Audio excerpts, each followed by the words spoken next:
Chapter 11, Cauterized Conspiracy. Year 298 AC/7 ABY. Winterfell, the North. The ancient leather creaked beneath Luke's fingers as he turned another brittle page. Dust motes dancing in the shaft of morning light that slanted through Winterfell's library window. The smell of old parchment and binding glue filled his nostrils, earthy, almost mushroom-like, with an undertone of centuries-old ink that had long since faded from black to brown. And in the days of the long night, when the dead walked and the others came riding on their pale spiders, there arose heroes who wielded the secret fire. Luke's eyes narrowed. Secret fire. He'd seen that phrase 3 times now, in 3 different texts spanning 1,000 years. His fingers traced the faded illumination beside the words. A figure wreathed in flames that didn't burn, hands raised as if conducting some invisible symphony. The wooden chair groaned as he shifted, reaching for another tome. This one bore the sigil of House Dane on its cover, the falling star rendered in silver leaf that had mostly flaked away. Inside, the Valyrian glyphs were only half familiar, but the Force whispered their meaning as his eyes tracked across the page. The sword of the morning came not from steel alone, but from the Starheart within. Those who could hear its song could make the blade burn white as dawn. A chill ran down Luke's spine that had nothing to do with the North's perpetual cold. He'd felt that same resonance when he'd first held a lightsaber crystal on Ilum, the way the Force sang through certain materials, waiting for the right conduit. The door hinges squealed, making him glance up. Maester Luwin shuffled in, gray robes whispering against the stone floor, carrying an armload of even older volumes. The chains at his neck clinked softly, each link representing mastery of a different discipline. The old man's eyes, sharp despite his years, fixed on the books spread across Luke's table. Still chasing shadows in our histories? Luwin's voice held equal parts amusement and concern. Lady Stark mentioned you've been here every morning for a night. Not shadows. Luke carefully closed the Dane Chronicle. Patterns. Luwin set his burden down with a soft thump that sent more dust swirling. Patterns in children's tales and songs? The Long Night is a story to frighten babes. Is it? Luke pulled forward another book, this one from the Citadel itself, bearing the stamp of Oldtown. Your own histories record the wall's construction. 8,000 years ago, a structure that massive, built with such haste. What were they keeping out? The maester's fingers worried at his chain, making the links sing against each other. The wildlings, most like, or some forgotten kingdom of the first men. A unmelting wall of ice 700 feet high and 300 miles long. For wildlings. Luke's tone stayed mild, but he felt Luwin's discomfort. The old man knew the mathematics didn't add up, had probably known for years. But the Citadel taught skepticism of magic like a religion. Luke opened the Oldtown book to a marked page. Here, the account of Maester Yorick, who served at Winterfell 300 years ago. He writes of finding obsidian blades in the crypts, alongside the oldest Stark tombs. Dragonglass shaped into weapons. Why would the kings of winter need volcanic glass when they had iron and steel? Ceremonial purposes, perhaps. And this. Luke flipped to another marker. The Night Fort. Every account mentions the Black Gate, which opens only for the Night's Watch. A gate that recognizes oaths, that judges men. He looked up, meeting Luwin's increasingly troubled gaze. What kind of masonry can judge a man's heart? The maester sank into the opposite chair, suddenly looking every one of his 60-odd years. You speak of magic. I speak of forces beyond common understanding. Luke's hand moved to the lightsaber hidden beneath his cloak, feeling its familiar weight. Not so different from Dawn, perhaps, or the other storied blades of this world. Tell me, Maester, what do you know of warging? Luwin's intake of breath was sharp. Superstition. Northern foolishness about men who can enter the minds of beasts. Lord Stark's children all have wolves now. Wolves that obey commands never spoken aloud. Luke leaned forward. You've seen it yourself. Coincidence. The bonds between men and animals can seem. Luwin's hands had stilled on his chain. Behind his eyes, Luke could feel the careful walls of scholarly skepticism beginning to crack. The old man had dedicated his life to the belief that the world operated on knowable, measurable principles.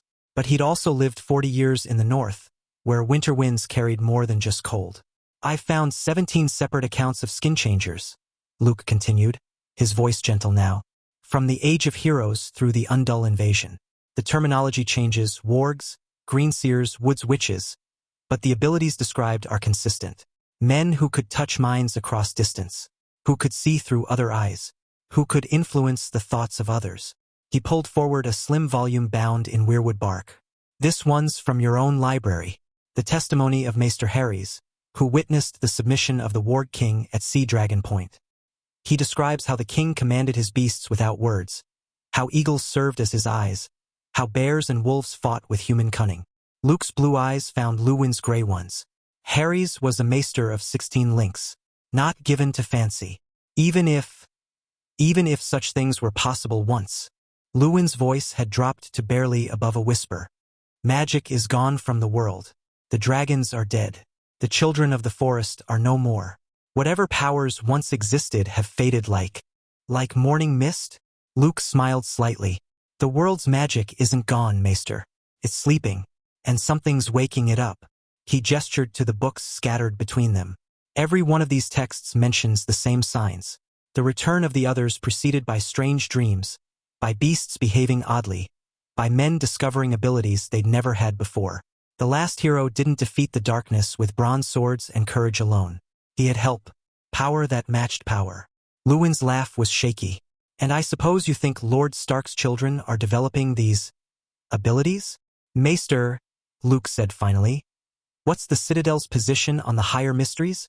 That they are remnants of a more credulous age. That what our ancestors called magic was simply phenomena they couldn't explain. That knowledge and reason will always triumph over superstition. And yet you forged a Valyrian steel link. Luwin's hand went involuntarily to his chain, fingers finding the rippled black metal among the others. The study of the occult is traditional, to better understand what we've moved beyond. Valyrian steel that never loses its edge, that cuts through regular metal like parchment, that holds ripples in its surface that no smith can replicate. Luke stood, moving to the window. Outside, Jon and Robb were sparring in the courtyard, their movements almost too fast to follow. What if the Citadel is wrong? What if magic isn't superstition, but simply a force we've forgotten how to recognize? He turned back to find Luwin staring at the books with an expression of profound uncertainty. The Maester's worldview, 40 years of careful scholarship and rational thought, was crumbling like old mortar. If what you're suggesting is true, Luwin said slowly, if the old powers are returning, if the long night was real, he trailed off, unable to voice the implications. I believe truth wears different masks in different places. Luke moved back to the table, his fingers brushing across the ancient texts. But yes, the skin changers, the green seers, the pyromancers of Valyria, they all touched the same fundamental power.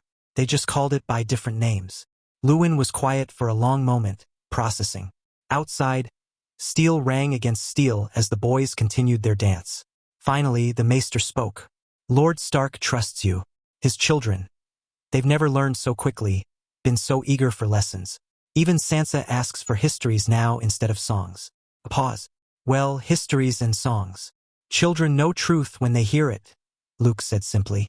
Their minds haven't yet learned to dismiss the impossible. And you would teach them these abilities?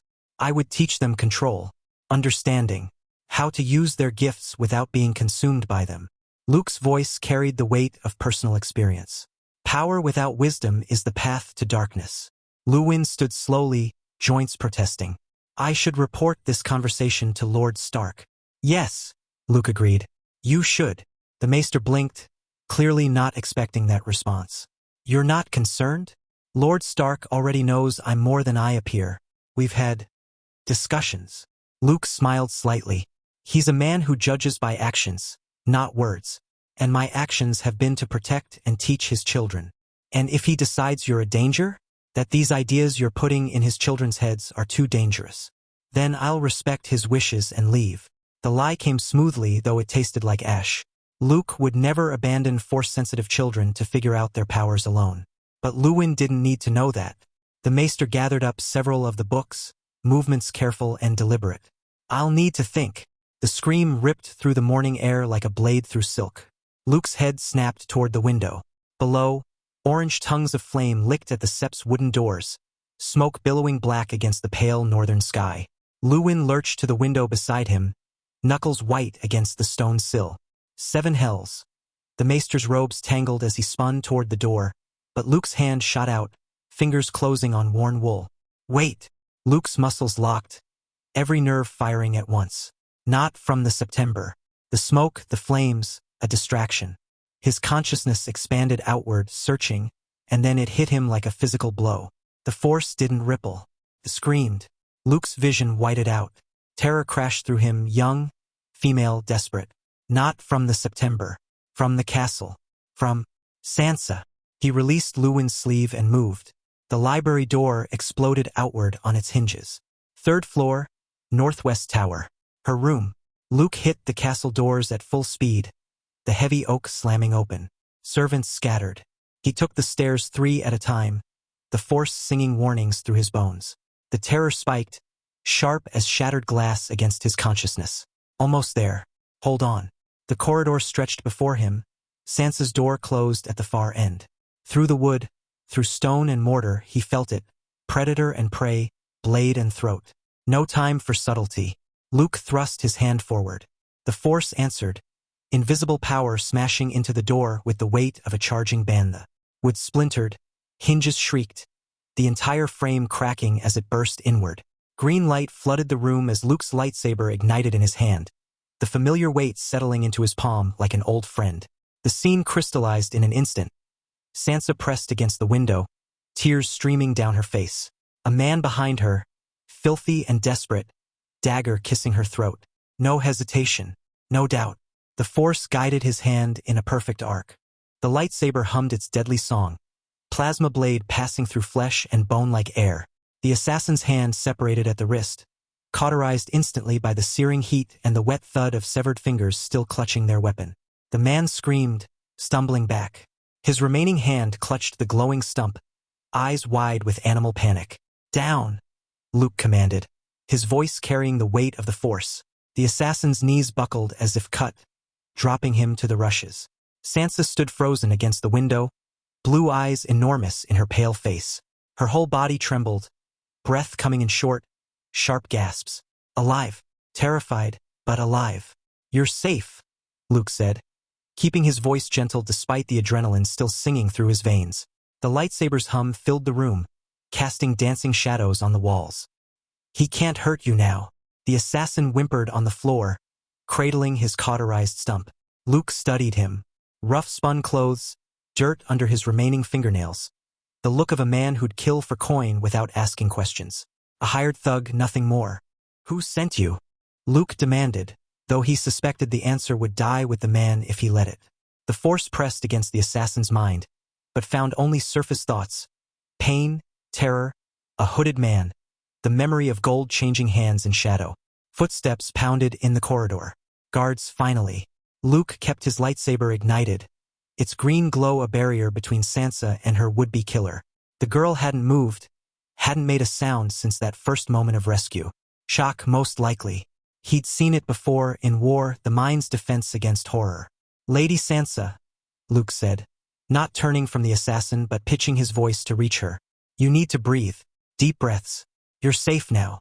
The guards burst through the ruined doorway, swords drawn, then stopped short at the scene before them. Secure him and fetch Maester Luwin. Lady Sansa needs tending, Luke ordered. By the gods! One guard breathed, staring at the assassin's cauterized stump. Footsteps thundered up the stairs, heavier than the guards, urgent with purpose. Jon and Robb burst through the shattered doorway, both breathing hard from their sprint. Jon's hand flew to his sword hilt, gray eyes sweeping the scene, and the color drained from his face. The assassin writhing on the floor, his sister pressed against stone, and Luke standing between them with that impossible blade of emerald light. Robb pushed past the guards, face flushed with exertion and fury. His gaze snagged on the severed hand, fingers still curled around a dagger, then tracked to the cauterized stump.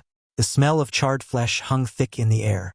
His mouth worked soundlessly, blue eyes wide as a child's seeing his first execution. Sansa! Robb's voice cracked on his sister's name.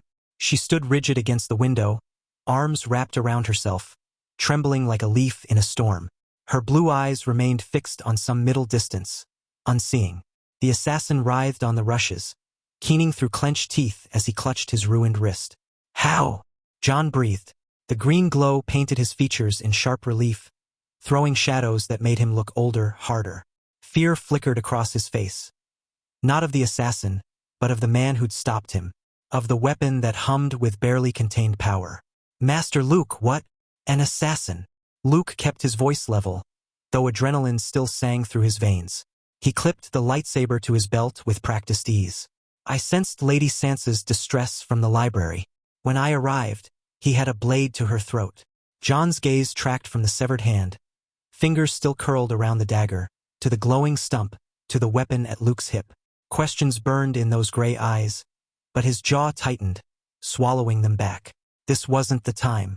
The hand, Robb said slowly, staring at the cauterized wound. The sword. How did you? Sansa. Lady Stark's voice cut through the room like a whip crack. She shoved past guards and sons alike, her copper hair wild, blue eyes blazing with maternal fury. Her sleeping robe billowed behind her as she crossed to her daughter in 3 swift strides. Luke's thumb found the activation stud, and the lightsaber died with a soft hiss. The green glow faded, leaving only moonlight and the flickering torches from the corridor to illuminate the carnage. My sweet girl, my brave girl.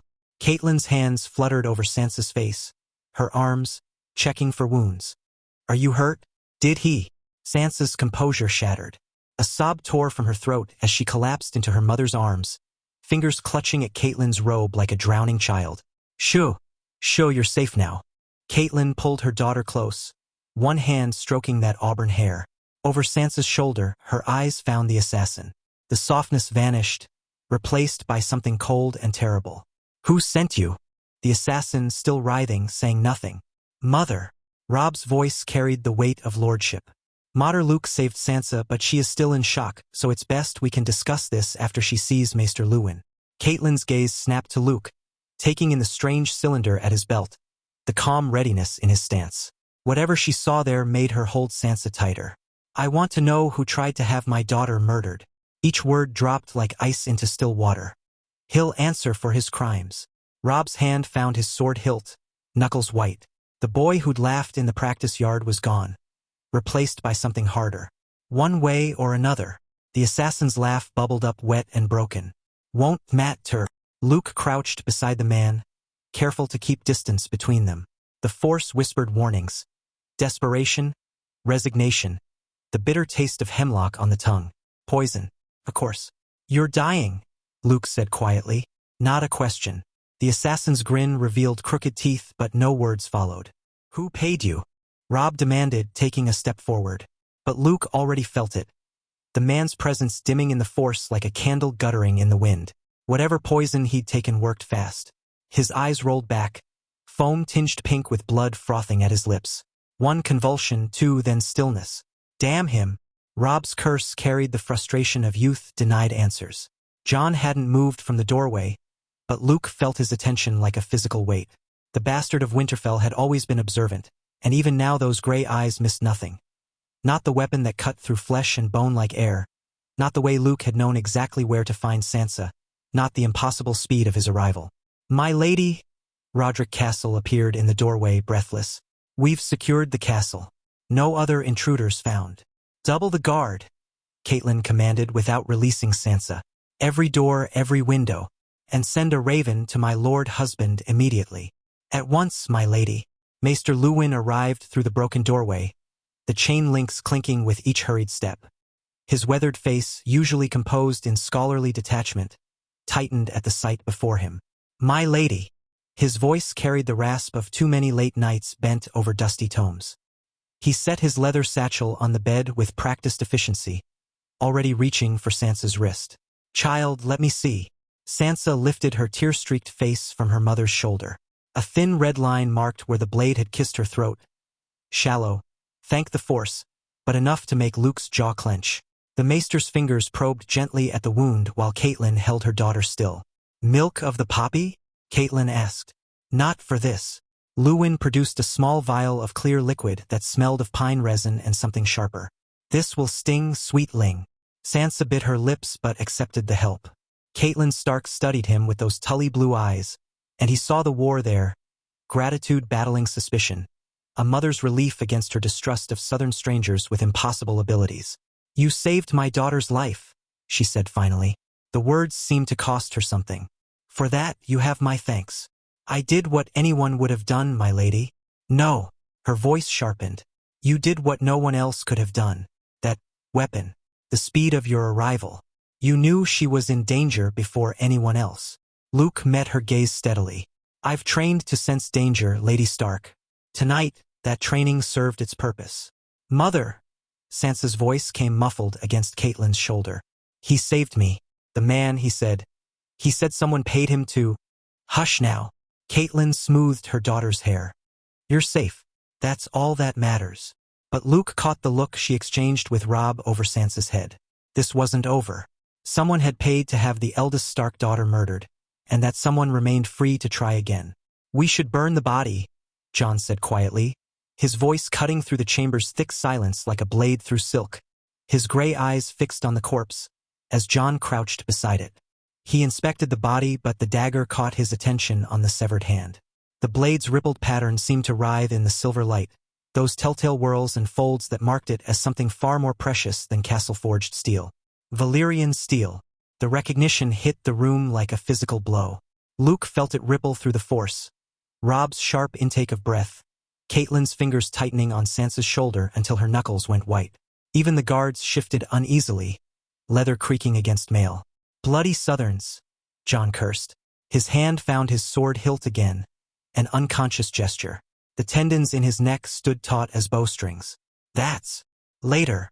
The word cracked from Robb's lips like a whip. His jaw worked, grinding whatever else he might have said into silence. We'll speak of this later, when there aren't so many ears. Jon's fingers hovered above the blade, not quite touching. A muscle jumped in his cheek. Aye, but the body needs burning. Right now, before servants' tongues start wagging. He straightened, wiping his hand on his breeches though he'd touched nothing. A Valyrian blade in an assassin's hand. That's not a secret that keeps. Aye, Robb agreed. Renner, see it done. Quietly. My lord. As guards moved to drag the corpse away, Luke felt the weight of unasked questions pressing against him like a physical thing. Robb's barely contained curiosity, Jon's sharp analysis, Catelyn's wary gratitude. All of it coiled in the air between them. Lady Sansa should rest, Luke said. The mind needs time to process such shocks. Yes. Catelyn's arms tightened around her daughter. Maester Luwin, bring dream wine for Sansa. Robb, post guards at her door. Men you trust. I'll stand watch myself, Robb said immediately. As will I, Jon added, then caught himself, glancing at Catelyn. Old habits, old wounds. But Catelyn only nodded, too shaken to maintain her usual coldness toward Ned's bastard. Good. No one goes through that door. She guided Sansa toward the door, pausing beside Luke. This close, he could see the fine lines around her eyes, the way her jaw clenched against words she wouldn't speak. Not yet. We will speak of this later, she said quietly.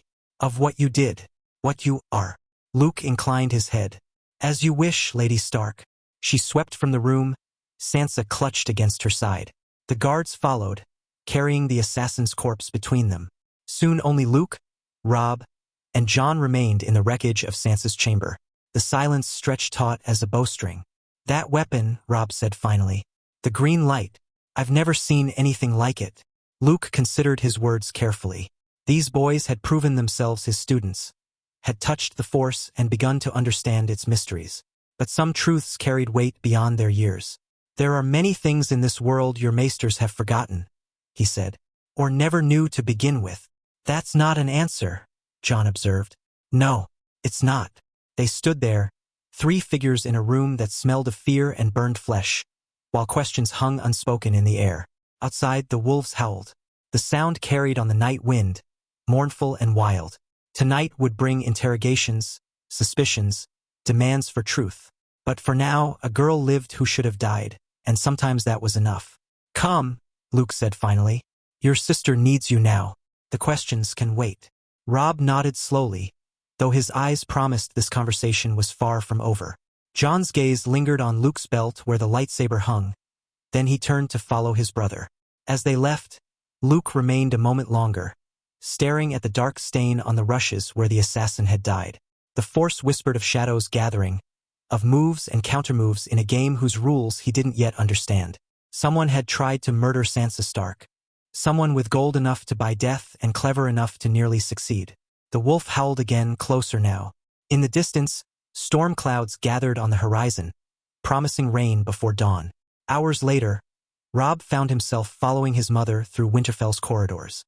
Each step echoed his frustration. He should be standing guard at Sansa's door, not attending some meeting. Jon should be here too, he said, not for the first time. His mother's shoulders stiffened beneath her gray wool cloak. This is a family matter. Jon is family. The words came out harder than he'd intended, but Robb didn't soften them. Not tonight. He stays. Catelyn turned at the threshold of Father Solar, her blue eyes sharp. For a heartbeat, Robb thought she might argue. Then her gaze shifted past him to where Jon stood, still as stone in the shadows. Very well. Each word crisp with anger. The Solar felt wrong without Father. His chair sat empty behind the great oak desk. Maps of the north spread across its surface like accusations. Maester Luwin already waited by the hearth, gray robes pooling around his feet. Luke stood near the window, that strange weapon still hanging from his belt. Robb claimed the chair beside the fire, gesturing Jon to the one next to him. His brother hesitated. Old habits died hard before sitting. The leather creaked under their weight. The assassin used the fire as a distraction. Maester Luwin began without preamble, chains clinking as he shifted. Drew most of the guards away, far from the family quarters. Convenient timing, Jon murmured. The royal party leaves, and suddenly Winterfell burns? Robb's jaw tightened. He'd been thinking the same thing, but hearing it spoken aloud made it real. Made it worse. You think someone traveling with the king? Think about it. Jon leaned forward, elbows on his knees. His gray eyes caught the firelight, turning them almost silver. Who gains from Sansa's death? She's betrothed to the crown prince. If she dies, another match might be made, Catelyn finished, her voice carefully neutral. She'd taken the chair across from them, back straight as a spear. Perhaps to a house with stronger southern ties. Or weaker northern ones, Robb added, the pieces clicking together in his mind like Sivas tiles. Kill the Stark heir's sister, weaken our position. Make us look vulnerable. There's more, she said after a moment. Something I haven't. Sansa came to your father after the feast. Prince Joffrey had grabbed her wrist, left bruises. When she tried to excuse herself, the fire popped, sending sparks up the chimney. Robb's hand found his sword hilt. He hurt her, frightened her. Catelyn's jaw worked like she was chewing something bitter. She said she felt something wrong in him, something rotten. So the prince takes offense at being rejected. Maester Luwin mused, stroking his beard.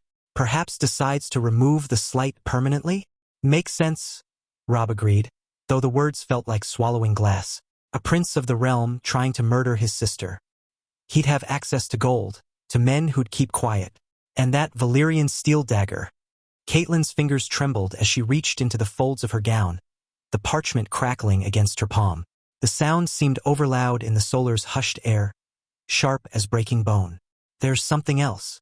Her voice came out raw, scrape thin. Robb watched his mother's face transform, the careful mask cracking, revealing something wild and desperate beneath. She withdrew a small scroll, the wax seal already broken, edges worn soft from handling. From your Aunt Lisa. She held it out like it might bite. Hidden in a false bottom of a box she sent from the Eyrie. Maester Luwin leaned forward, chains chiming. Hidden, my lady? Read it. Catelyn thrust the letter at him, then pressed her knuckles to her mouth. The firelight caught the sheen of tears she refused to shed. The maester's eyes tracked across the parchment, his face draining of color with each line. His throat bobbed once, twice. 7 save us. What does it say? Robb demanded, but his mother was already speaking, the words spilling out like water through a broken dam. She says Jon Arryn was murdered, that the Lannisters killed him. Her laugh held no humor, brittle as old ice. My sister, who sees shadows in every corner, who hasn't left the Eyrie in years. She sends me this and I... You believed her, Luke said quietly. Not a question. Catelyn's chin jerked up. She's my sister. Mad with grief, perhaps, but she wouldn't lie about this. Not about Jon's death. The timing, Jon murmured, and Robb could practically see the connections forming behind his brother's gray eyes. Lord Arryn dies. The king comes north. And now someone tries to kill Sansa with a weapon that points to southern wealth. Don't. Catelyn's voice cracked like a whip. Don't you dare suggest my sister orchestrated. He's not. Robb kept his tone gentle, though his mind raced. But someone might be using her grief, feeding her suspicions.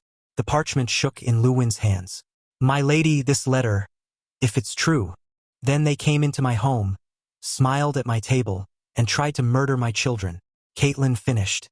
The royal family would have such weapons. The queen wears enough gold to buy a dozen assassins. It's too obvious. Jon's quiet words dropped into the conversation like a stone into a pond. Everyone turned to look at him. Think about it. The prince makes a scene with Sansa, then immediately has her killed? With a weapon that screams wealth and southern origins. Catelyn's eyes narrowed to slits. You defend him? I defend logic. Jon met her gaze steadily. Whoever did this wanted us to think exactly what we're thinking. Wanted us angry at the crown. You dare.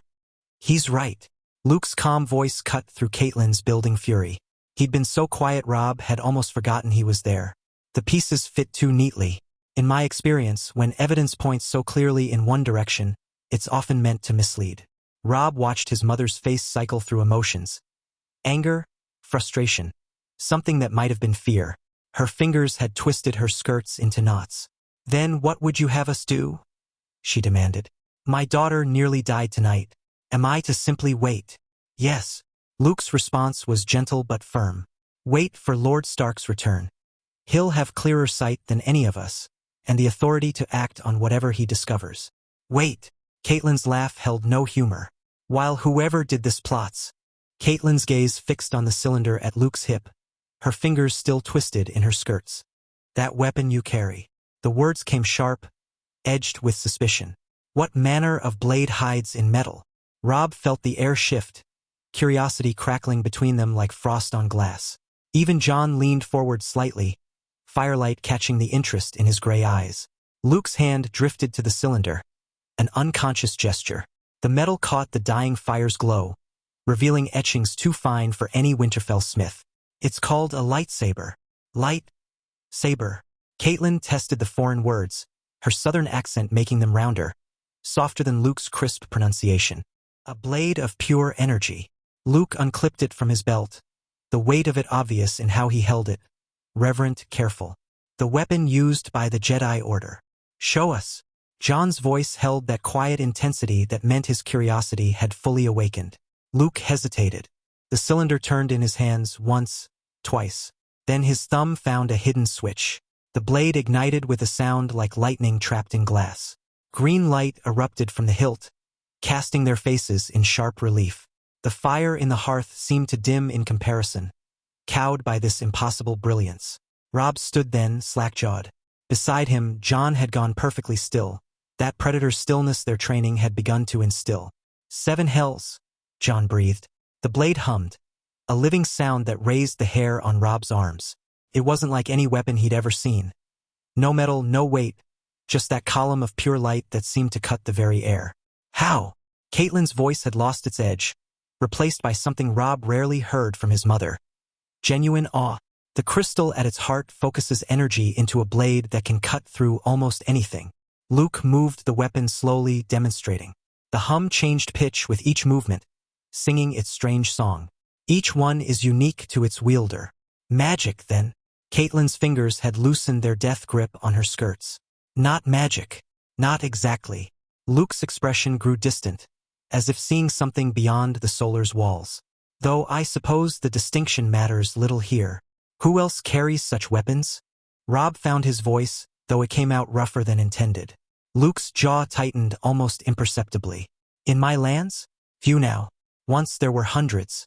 Now! The blade died with a sharp hiss, plunging them back into Firelight's domain. Perhaps a handful, perhaps less. The silence stretched, filled with unasked questions. Questions about these Jedi, about lands where light became solid, about why so few remained. But Luke clipped the weapon back to his belt with finality, and something in his bearing warned against pressing further. Thank you, Catelyn said at last, and Robb heard what it cost her. Thanking this stranger with his impossible weapon, trusting him with her children, for showing us, for saving her. Luke inclined his head. I gave my word to Lord Stark. I intend to keep it. His mother's gaze lingered on Luke at that, something unreadable in her eyes. Then she stood, skirts rustling. I'll sleep with Sansa tonight. Robb, see that you organize the guard rotations properly.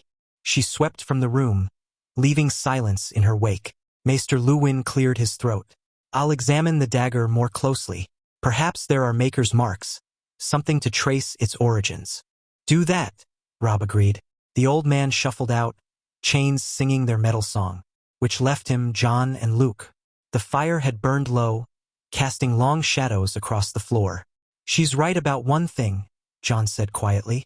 Whoever did this, they're still out there. Then we'll be ready. Robb stood, feeling older than his years. Master Luke, that weapon of yours. Could others be made? Their teacher's expression was unreadable in the dim light. Perhaps, but the items required are unavailable. Robb nodded, because what else could he do? Come on, he told Jon. Let's set the watches. They left Luke standing by the dying fire, a strange figure in a familiar room. As they walked toward Sansa's chambers, Robb couldn't shake the feeling that everything had changed tonight, that the game they'd all been playing had suddenly revealed itself to be something darker, more dangerous. Chapter 12, Where Certainty Ends. Year 298 AC/7 ABY. Wolfswood, the north. Jon's mount shifted beneath him, hooves breaking through the ice-crusted snow with sharp, brittle snaps. The cold bit through his gloves, numbing his fingers where they gripped the reins. The force prickled along his spine like frost forming on bare skin. He'd grown accustomed to its constant murmur these past months, the way it whispered warnings through the soles of his boots and the roots of his teeth. But this felt different, colder, wrong in a way that made his stomach clench. I swear by the old gods and the new, Theon's voice cut through the morning quiet. If we find these wildlings holed up with their women, I call first pick. His grin held that particular smugness that made Jon's jaw clench. Been too long since I've had a proper northern girl warm my tracks veer east here, M-Lords. Quent's interruption saved them from whatever crude imagery Theon had been building toward. The captain of guards dismounted, studying the disturbed snow. Fresh, maybe 6, 7 sets of prints. Jon swung down from his saddle, the movement fluid in a way that would have surprised him months ago. The force hummed beneath his awareness, not the overwhelming flood from his first lessons, but a steady current he'd learned to navigate. As his boots touched ground, something cold slithered through that current, a wrongness that made his hand drift toward his sword. Robb caught his eye, a slight tightening around his mouth, the only sign he felt it too. That creeping unease that had nothing to do with the winter morning. How far ahead? Robb asked, voice carrying easy authority. Harwin crouched beside Quent, fingers tracing the boot prints. Few hours at most. They're moving heavy, probably carrying what they stole from the Tallheart farmstead. Carrying steel and grain while we ride fresh. Theon's eagerness bled through his words. We'll run them down before midday. Jon knelt beside the tracks, letting his fingers hover above the disturbed snow. Luke's voice echoed in his memory. The force flows through all living things, even their passing leaves ripples. They're faint as morning mist, but unmistakable. Fear threaded through determination, desperation sharp as winter wind. These weren't raiders glutted on violence. These were people running from something. Jon. Robb's question held layers only Jon would catch. They're scared. The words came quiet, meant only for his brother. Not of us, of something else. Wayne shifted uneasily in his saddle. Begging your pardon. But how could you know that from tracks? Jon stood, brushing snow from his knees rather than answering. Some secrets cut deeper than bastard blood. They rode in tighter formation as the tracks led deeper into the Wolfswood. The trees pressed close here, ancient sentinels that had stood since before the Undulls came. Jon's enhanced hearing caught sounds the others missed. The snap of a branch 200 yards north, the whisper of disturbed snow where something had passed recently. There. He pointed to a thin column of smoke rising between the trees. Half a mile, maybe less. Theon squinted. I don't see any. He stopped, frowning. 7 hells. How did you spot that? But Jon had already urged his mount forward, following the acrid scent of burned timber that shouldn't have reached them yet. The others followed, hands moving to sword hilts as the trees opened into a small clearing. The farmstead had been modest, A single longhouse with an attached barn. The kind of holding that dotted the North's wilderness. Now it was a blackened skeleton. Roof beams collapsed inward like broken ribs. The stench of charred meat made Harwin gag. "Gods be good," Jory muttered, crossing himself. 3 bodies lay in the yard, arrows sprouting from their backs. A man, a woman, and what might have been a boy of 10. The cold had preserved them perfectly, down to the expression of terror frozen on the woman's face. John dismounted, bile rising in his throat.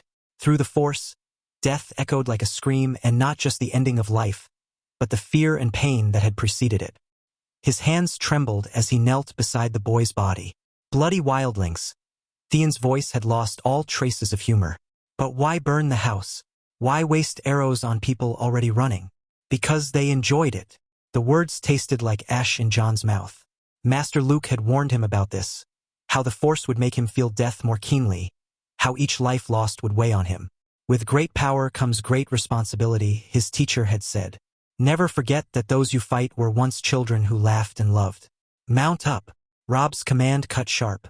They can't be far. They rode harder now, urgency replacing caution. The tracks grew fresher, the disturbed snow showing signs of haste. John's anger built with each hoofbeat, a cold fire that Luke would have warned him against. But Master Luke wasn't here, and those bodies, movement. John's hand flew up, bringing the column to a halt. Through the Force, he felt them. 7 minds pulsing with adrenaline and bloodlust, spread in a rough crescent ahead. Ambush, he breathed. They're waiting for us. The air split with the twang of bowstrings. Time stretched like honey in winter. John saw the arrow cutting through the air toward Harwin's throat, saw the guard's eyes widening, saw death approaching on Raven's wings. His hand moved without thought, force flowing through him like lightning. The arrow diverted. "What in the 7 hells?" someone started. Then chaos erupted. Wildlings burst from the undergrowth, screaming war cries in the old tongue. "Kill the kneelers. Take their steel." John's sword cleared its sheath as a scarred woman charged him, axe raised high.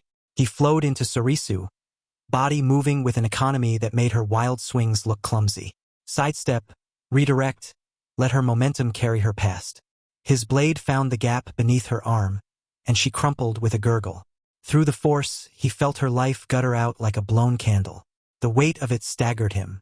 No time for grief, he told himself, spinning to meet the next attacker. Rob fought like a man possessed, Jem So's aggression channeled into precise devastation. His sword rose and fell in perfect rhythm, each strike calculated for maximum effect. But it was more than training. John felt his brother's mind brushing against his own, sharing awareness. Left flank, 2 incoming, Rob's thoughts whispered. John pivoted, bringing his blade up to catch a wildling's descending strike. The impact jarred through his arms, but he let it flow past him, redirecting the Force into a spinning counter that opened the man's throat. "Yield," John shouted in the old tongue, the words clumsy but understandable. "Throw down your weapons." A wildling with filed teeth snarled back. "Southron talk, all piss and chains. We seen what happens to kneelers." Theon's sword took the man in the side, dropping him mid-sentence. "Should have listened, you stupid bastard."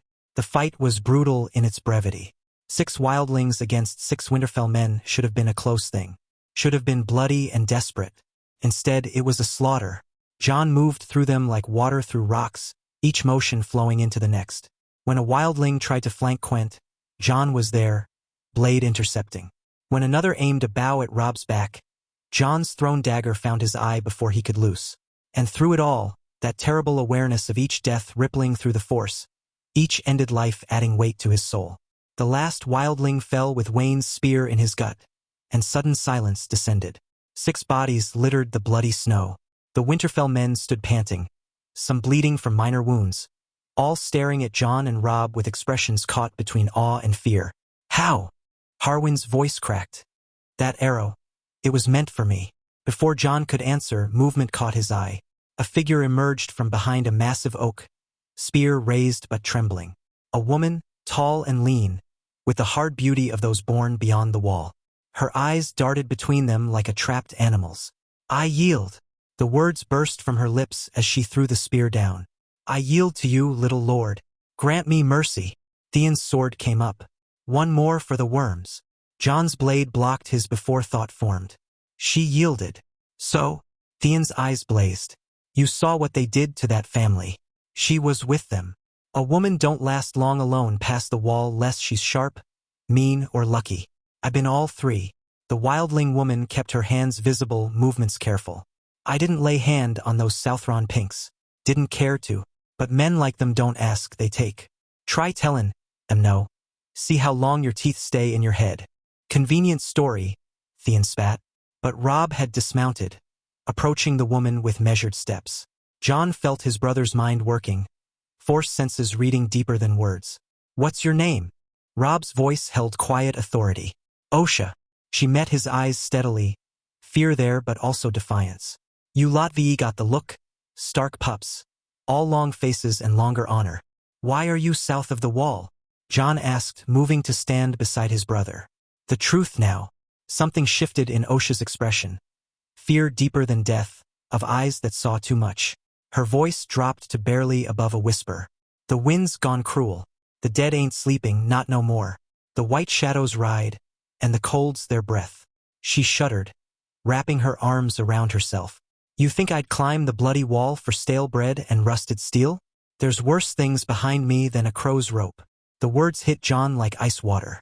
Luke's warnings, father's reports from the wall, the creeping wrongness he'd felt all morning. Threads weaving into a pattern he didn't want to see. You're lying, Theon said, but uncertainty colored his voice. Am I? Osha's laugh held no humor. That wall of yours been standin' so long. You soft lot forgot what it's holdin' back. But we ain't. We who sleep in its shadow, we know what wakes when the cold bites deep. The long night ain't some tale for babes. It's comin', and it don't knock. Jon exchanged glances with Robb. Through their growing force bond, he felt his brother's mind racing through the same calculations. Father investigating strange reports. Luke's warnings about darkness in the north. And now this. Quent, Robb commanded. Bind her hands but don't harm her. She comes back to Winterfell. My lord. Quent's uncertainty was plain. She has information father needs to hear. Robb's tone brooked no argument. And if she's lying, well, the dungeons are warm enough. As Quent moved to comply, Jon caught Robb's arm. The arrow, he said quietly. They know something is amiss. Robb's jaw tightened. I know.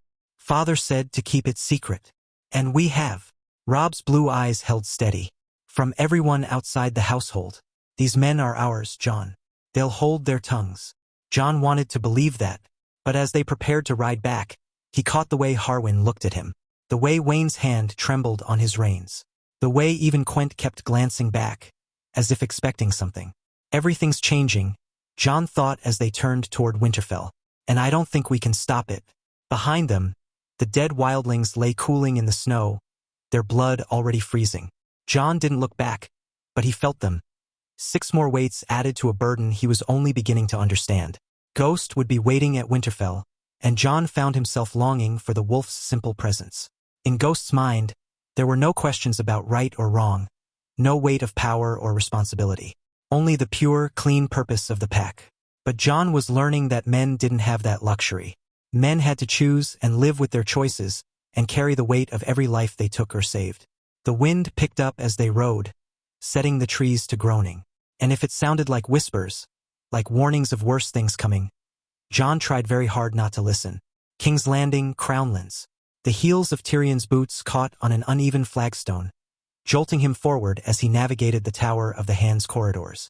The scent of beeswax and old parchment gave way to something sharper. His father's particular blend of ink and iron, a smell that had haunted Tyrion's childhood nightmares. Tywin Lannister sat behind the Hand's desk as if he'd occupied it for years rather than minutes. No papers before him, nor wine at hand, just those pale green eyes dissecting the world with surgical precision. The golden lion brooch at his throat caught the afternoon light filtering through tall windows. You're late, Tywin said, not looking up from whatever invisible calculations occupied his mind. The stairs proved challenging. Tyrion wheeled himself closer, noting how his father had already rearranged the office. Jon Arryn's personal effects gone. Any trace of warmth eliminated. Though I suspect you'd have found fault with my timing regardless. Spare me your self-pity. Tywin's gaze finally settled on him, cold as a Casterly Rock winter. Robert has asked me to serve as his hand. My congratulations. Tyrion reached for the wine decanter on a side table, pleased to find it still there. Apparently even Tywin Lannister couldn't purge all comfort from the realm. Though I imagine you're less than thrilled. You do so hate leaving your counting house. What I hate, Tywin said, each word precise as a dagger thrust, is necessity. Eddard Stark's refusal has created complications. Tyrion paused mid-pour. Complications. The wine gurgled into his cup, a rich arbor gold that promised temporary escape from his father's presence. Shouldn't you be delighted with the Starks? Nothing about the Starks is delightful. Tywin's fingers drummed once. A rare display of irritation. They're proving far more interesting than anticipated. Were you aware there was an assassination attempt on the eldest daughter? The wine cup stopped halfway to Tyrion's lips. His mind raced through possibilities. Who, why, how, even as he kept his expression carefully neutral. Sansa Stark? When? 3 nights passed, according to my source in Wintertown. Tywin watched him with the intensity of a cat studying a mouse hole. A Cell's word, but the girl survived. To attack the Starks is to attack the king. Tyrion's voice climbed despite himself. No sane person would do that. Indeed. Tywin leaned back, the chair creaking under his weight. More curious still, the Starks have made no announcement. No ravens to the king. No calls for justice. Nothing. Tyrion took a long swallow of wine, buying time to process. The Starks, those paragons of northern honor, keeping quiet about an attempt on their daughter's life? It didn't fit. Unless they suspect someone powerful, he said slowly. Someone they can't move against openly. Or they have something to hide. Tywin's tone suggested he found this possibility more likely. You were there. You've noticed nothing unusual during your visit? Tyrion almost laughed at his father's ability to make the words sound like an accusation. Strange is a relative term in the north, though nothing was out of the ordinary. But even as he said it, Tyrion remembered that strange moment in the practice yard. Jon Snow moving with impossible speed, almost defeating Ser Barristan as if he could see the future. And that peculiar instructor, Luke Skywalker, with his talk of distant lands and eyes that held too many secrets. You're lying. Tywin's pronouncement fell like an executioner's axe. Poorly. Whatever you're protecting, I suggest you reconsider. The game has changed, Tyrion. Stark's refusal signals something larger at work. Everything signals something larger to you. Tyrion drained his cup, already reaching for more. A servant drops a plate, and you see Dornish conspiracy. A servant drops a plate, and I see carelessness that spreads like rot. Tywin rose, moving to the window with measured steps. The realm bleeds from 1,000 small wounds. Robert whores and drinks. Cersei schemes. That fool Littlefinger plays with numbers while the crown's debt drowns us all. And now the Starks, the loyal Starks, keep secrets and refuse honors. The afternoon sun painted Tywin's profile in harsh relief. Every line earned through decades of ruthless calculation. Tyrion studied his father and saw not the Lord of Casterly Rock, but something more dangerous. A man who'd found his assumptions challenged. What will you do? Tyrion asked, though he suspected he knew. What I always do. Restore order. Tywin turned from the window. You'll remain in King's Landing when I assume the handship. Your connections may prove useful. How flattering. I've always wanted to be useful. You've always wanted to be clever. Tywin's voice could have frozen Dragonfire. The two are not synonymous. This assassination attempt, investigate it. Quietly. I want to know who wanted the Stark girl dead, and why her family hides it. Tyrion considered refusing, but the wine hadn't dulled his survival instincts that much. And if the trail leads somewhere inconvenient? Then you'll tell me, and I'll decide what's to be done. Tywin moved toward the door, each step measured and deliberate. The Starks think themselves above the game, hidden in their frozen wasteland.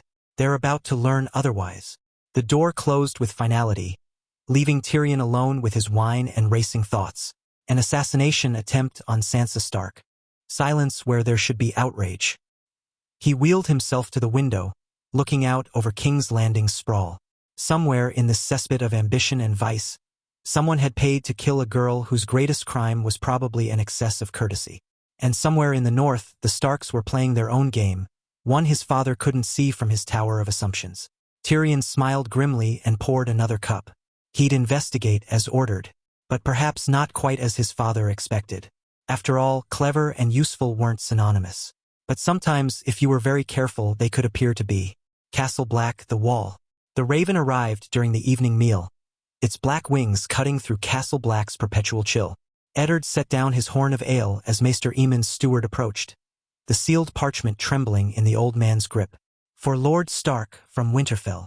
Ice crystallized in Eddard's veins before he'd broken the seal.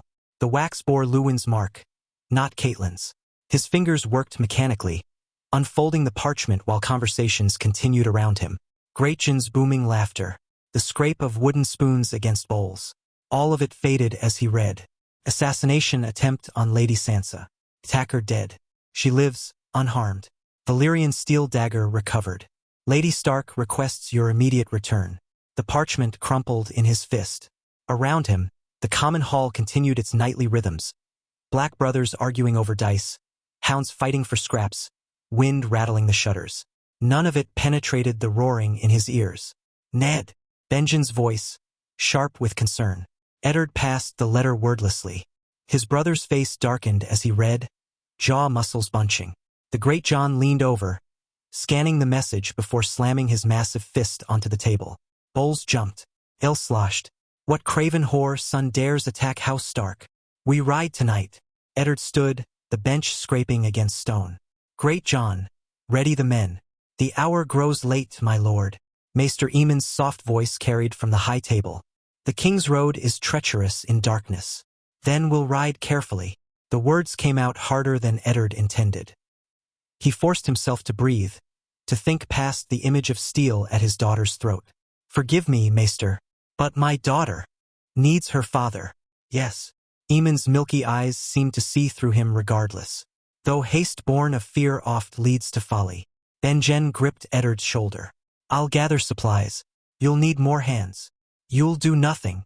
The fury in Eddard's voice surprised them both. You'll stay here, where you're needed. She's my niece, and the watch is your life. Eddard softened his tone, recognizing his brother's anguish mirrored his own. You said it yourself, the watch bleeds men daily. I won't have you abandon your post for my family's sake. Benjen's face twisted, duty warring with blood. If I could just. Lord Stark. Jeor Mormont's gravel voice cut through their argument.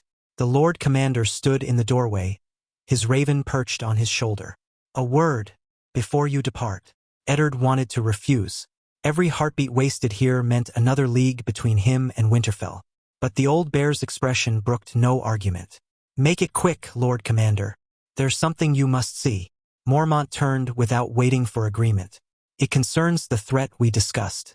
The threat to all our families. Sansa. Her name pounded through Eddard's skull with each step down the tower stairs. Who would dare? Why? The questions churned as they descended into Castle Black's bowels, where ice crept along stone walls and torches fought a losing battle against the dark. We found him 3 moons past. Mormont's voice echoed off narrow walls. Ser Waymar Royce, Bronze Yon's son. The name penetrated Eddard's fury. He'd seen the boy years ago, a third son, proud and eager to prove himself. Benjen said he was lost beyond the wall. Aye, lost and found again. They reached a heavy door bound with iron. Mormont produced a key. I'd planned to send him home to his father, but the door swung open on a cell carved from ice and stone. On a crude table lay a form wrapped in black wool. Even through the cloth, Eddard could see the body's outline, too still, too rigid. 3 moons, you said? Look closer. Mormont pulled back the covering. Waymar Royce stared at the ceiling with eyes like blue stars. His face bore no decay, no bloating, as perfect as a statue carved from white marble. The cold had preserved him, yet this isn't natural preservation. Eddard leaned closer, fighting revulsion. There's no discoloration. No! The eyes moved. Eddard jerked back as Waymar Royce sat up with inhuman grace. No breath misted from blue lips. No blood flowed beneath translucent skin. The thing that had been Bronze Yon's son turned its head with the mechanical precision of a siege engine. Gods be good. Mormont stumbled backward. The white lunged with shocking speed. Dead fingers closed around the Lord Commander's throat, lifting him off his feet as if he weighed nothing. Mormont's face purpled, hands clawing uselessly at the iron grip. Eddard's hand found Ice's hilt without thought. The Valyrian steel sang as it cleared the scabbard, its weight familiar as breathing. He swung in a tight arc, The cell left no room for proper swordwork. The blade sheared through the White's arm at the elbow. No blood sprayed. The severed limb continued squeezing Mormont's throat even as it fell. The White turned those terrible blue eyes on Eddard. Its remaining hand reached for him, fingers splayed like claws. The head! Mormont gasped, prying dead fingers from his throat. Take the head! Eddard's next stroke separated Waymar Royce's head from his shoulders. The body collapsed like a marionette with severed strings. Those blue eyes dimmed, fading to the clouded gray of ordinary death. Silence filled the cell, broken only by their ragged breathing. Eddard stared at what remained of a boy who'd eaten at his table, trained in his yard. Luke Skywalker's words echoed, ice and death marching south. Now you understand. Mormont rubbed his bruised throat. This is what waits beyond the wall. This is what the wildlings flee. How many? We don't know. The rangers who return speak of endless bodies. Mormont nudged the severed head with his boot. I'll still send him to Bronze Yone. Let the Veil see what we face. Let them all see. Eddard cleaned ice with mechanical precision, his mind racing. An assassin in Winterfell. The dead walking beyond the wall. The realm scheming while true darkness gathered strength. My oath stands. He sheathed the great sword. Whatever Winterfell can spare, you'll have. Men, steel, provisions. And when you reach King's Landing, when you take your place as hand. I refused Robert. The admission tasted bitter now. I thought the North needed me here. But if this threat is real. You've seen the dead walk. Mormont's eyes held grim certainty. The realm will need unity to survive what's coming. It will need leaders who understand the true enemy. Eddard thought of Sansa, of the blade at her throat, of his children training with Luke Skywalker, learning powers he barely comprehended. Perhaps the stranger had spoken truly. Perhaps they would need every advantage to survive the coming storm. I must go. He turned from the corpse. My daughter needs me. Go. Mormont stepped aside. But remember what you've seen. The Game of Thrones matters nothing if we're all corpses. Eddard climbed the stairs 2 at a time, Mormont's words chasing him. In the courtyard, Great John had the horses saddled and men mounted. Benjen waited by Eddard's destrier, holding the reins. Whatever comes, his brother said quietly. The watch stands ready. Eddard clasped Benjen's shoulder, feeling the weight of all they faced. Guard the realms of men, brother. I fear we'll all be tested before this ends. He swung into the saddle, ice's weight across his back a cold comfort. Sansa lived, that was what mattered now. But as they rode through Castle Black's gates into the frozen night, Eddard couldn't forget those blue eyes. The dead walked. His daughter had been marked for death. And somewhere in Winterfell, Luke Skywalker trained his children in powers that might be their only hope. Winter is coming. The words had never felt more true. Chapter 13, Road South, Shadows North. Year 298 AC/7 ABY. Winterfell, the North. Luke guided Arya through the final movements of Form I, watching her small hands struggle with the practiced sword's weight. Sweat beaded on her forehead despite the Godswood's chill, her gray eyes fierce with concentration. Beside them, Bran sat cross-legged on a gnarled root, pebbles orbiting his outstretched palm in wobbly circles. Feel the weapon as an extension of yourself, Luke said, adjusting Arya's grip. Not something you hold, but part of your arm. Through the Force, he sensed their progress, steady but uneven. Where Jon blazed like a beacon and Robb's presence grew stronger each day, these younger Starks flickered like candles in wind. Arya's connection sparked with raw potential but lacked focus. Bran's gift ran deep as ancient roots, yet something held him back. Perhaps his age, perhaps something else. I'm trying, Arya muttered, executing a clumsy thrust. It's just heavy. Size matters not. Luke smiled at the familiar lesson. When you truly connect with the Force, you could lift the tree your sword comes from. Bran's pebbles clattered to the ground. Truly. Master Yoda once lifted my vessel from a swamp. The Force flows through all things equally, stone, steel, flesh. Our limitations exist only. Presence touched his awareness. Sansa approached the Godswood, her Force signature muted but tinged with determination. Luke sensed Arya tense, ready to unleash one of her cutting remarks about ladies and swordplay. Continue practicing, Luke said quietly. Both of you. Sansa entered the grove like a ghost, her steps barely disturbing the fallen leaves.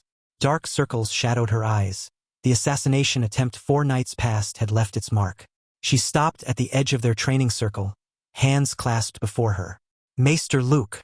Her voice came soft, almost apologetic. Forgive my intrusion. Arya's mouth opened, no doubt to deliver something sharp about Sansa calling him a maester. But her gray eyes flicked to her sister's wan face. The way Sansa's fingers trembled slightly, and she pressed her lips together. Even Arya's wildness recognized wounds that shouldn't be prodded. You're always welcome here, Sansa. Luke lowered his practice sword. How are you feeling? Well enough. The lie sat awkwardly on her tongue. I've been thinking about what you teach my siblings. About what you did that night. Luke waited. Through the Force, he felt her gathering courage like armor. Do I? She swallowed. Could I learn as well? Do I have the potential? The question hung in the cold air. Luke extended his senses, studying her more carefully than he had before.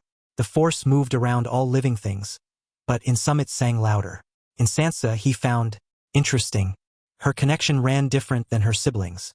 Not the raw power of Jon or Robb's natural leadership resonance. Not Arya's fierce spark or Bran's deep wells. Sansa's gift lay in subtlety, in understanding. The Force whispered around her in patterns of emotion and intent, perfect for sensing deception, reading hearts, influencing minds. Yes, Luke said simply, though your path will differ from your siblings. Luke studied Sansa's face, reading the determination beneath her fragile composure. The Force whispered warnings. Trauma clouded judgment. Fear masqueraded as courage. He'd seen it before in students who sought power to never feel helpless again. Sleep on this decision, he said gently. If you still wish to learn, meet me here tomorrow at dawn. Sansa's brow furrowed. But I've already decided. Have you?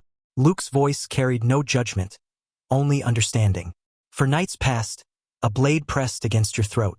Such experiences leave marks deeper than bruises. The path of a Jedi demands clarity of purpose, not desperation for protection. Through the Force, he felt her initial protest die unspoken.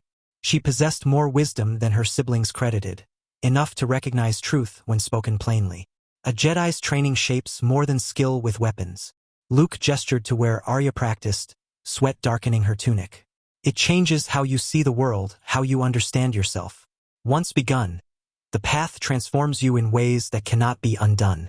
Bran's pebbles resumed their wobbly orbit, the boy listening intently while pretending focus on his exercise.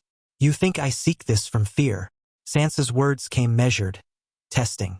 I think you're wise enough to question your own motivations. Luke smiled slightly. That awareness will serve you well tomorrow if you choose this path. Tonight, examine your heart.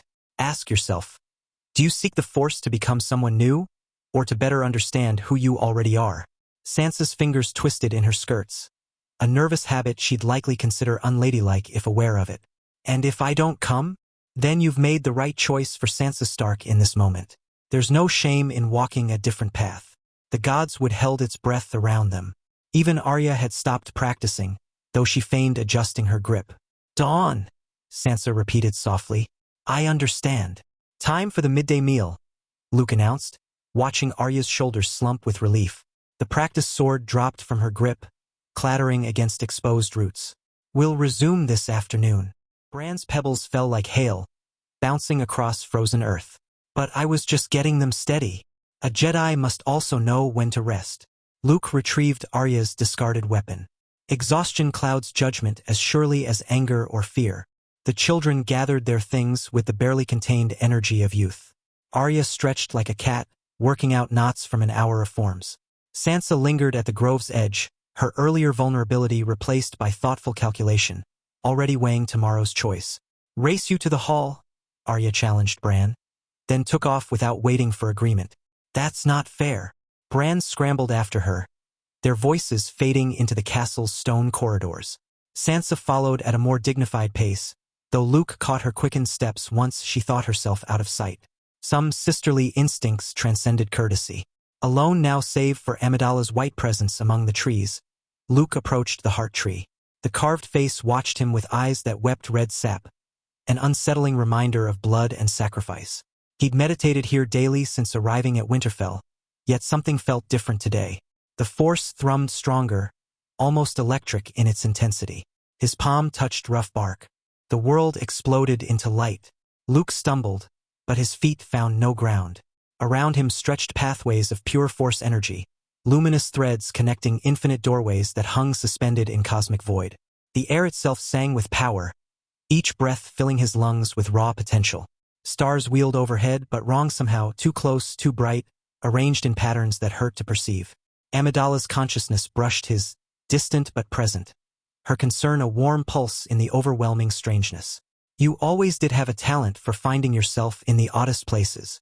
Luke spun. His father stood behind him, whole and unmarked by Mustafar's flames. Anakin Skywalker grinned with boyish mischief, looking no older than Luke himself. Well, Luke managed, forcing lightness into his voice. I learned from the best.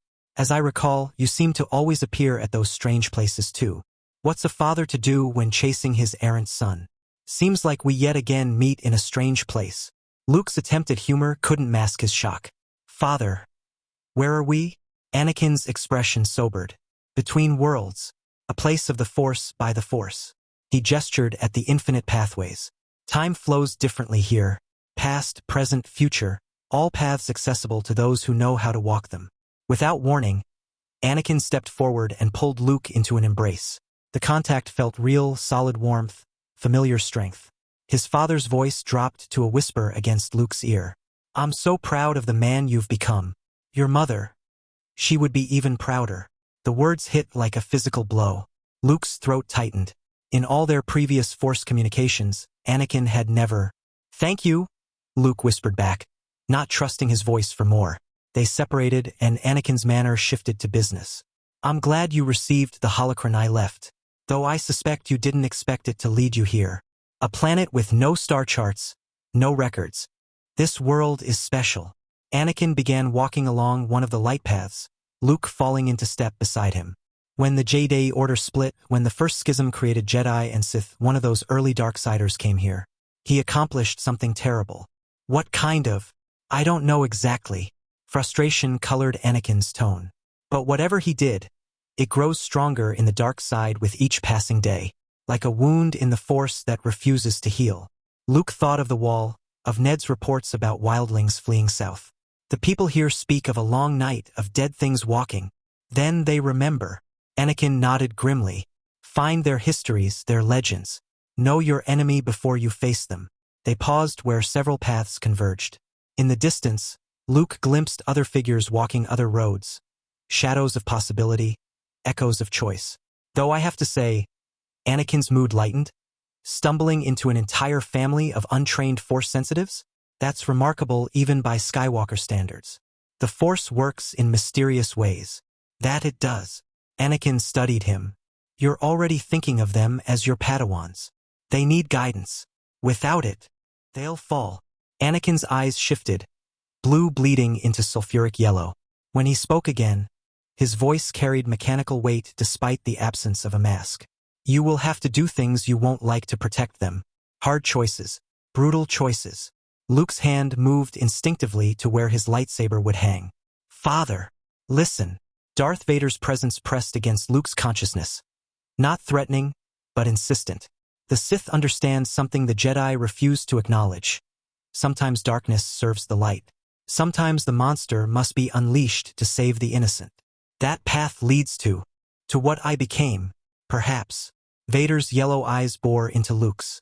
But you are stronger than I was. You've already walked through darkness and emerged. These children will test you in ways the Emperor never could. When that moment comes, when you must choose between Jedi principles and their lives, remember that even monsters can love. The pathways began to blur, the cosmic crossroads fading. Luke gasped, his hand jerking back from the heart tree. He stood in Winterfell's Godswood once more, Amidala pressing her massive head against his side with worried whines.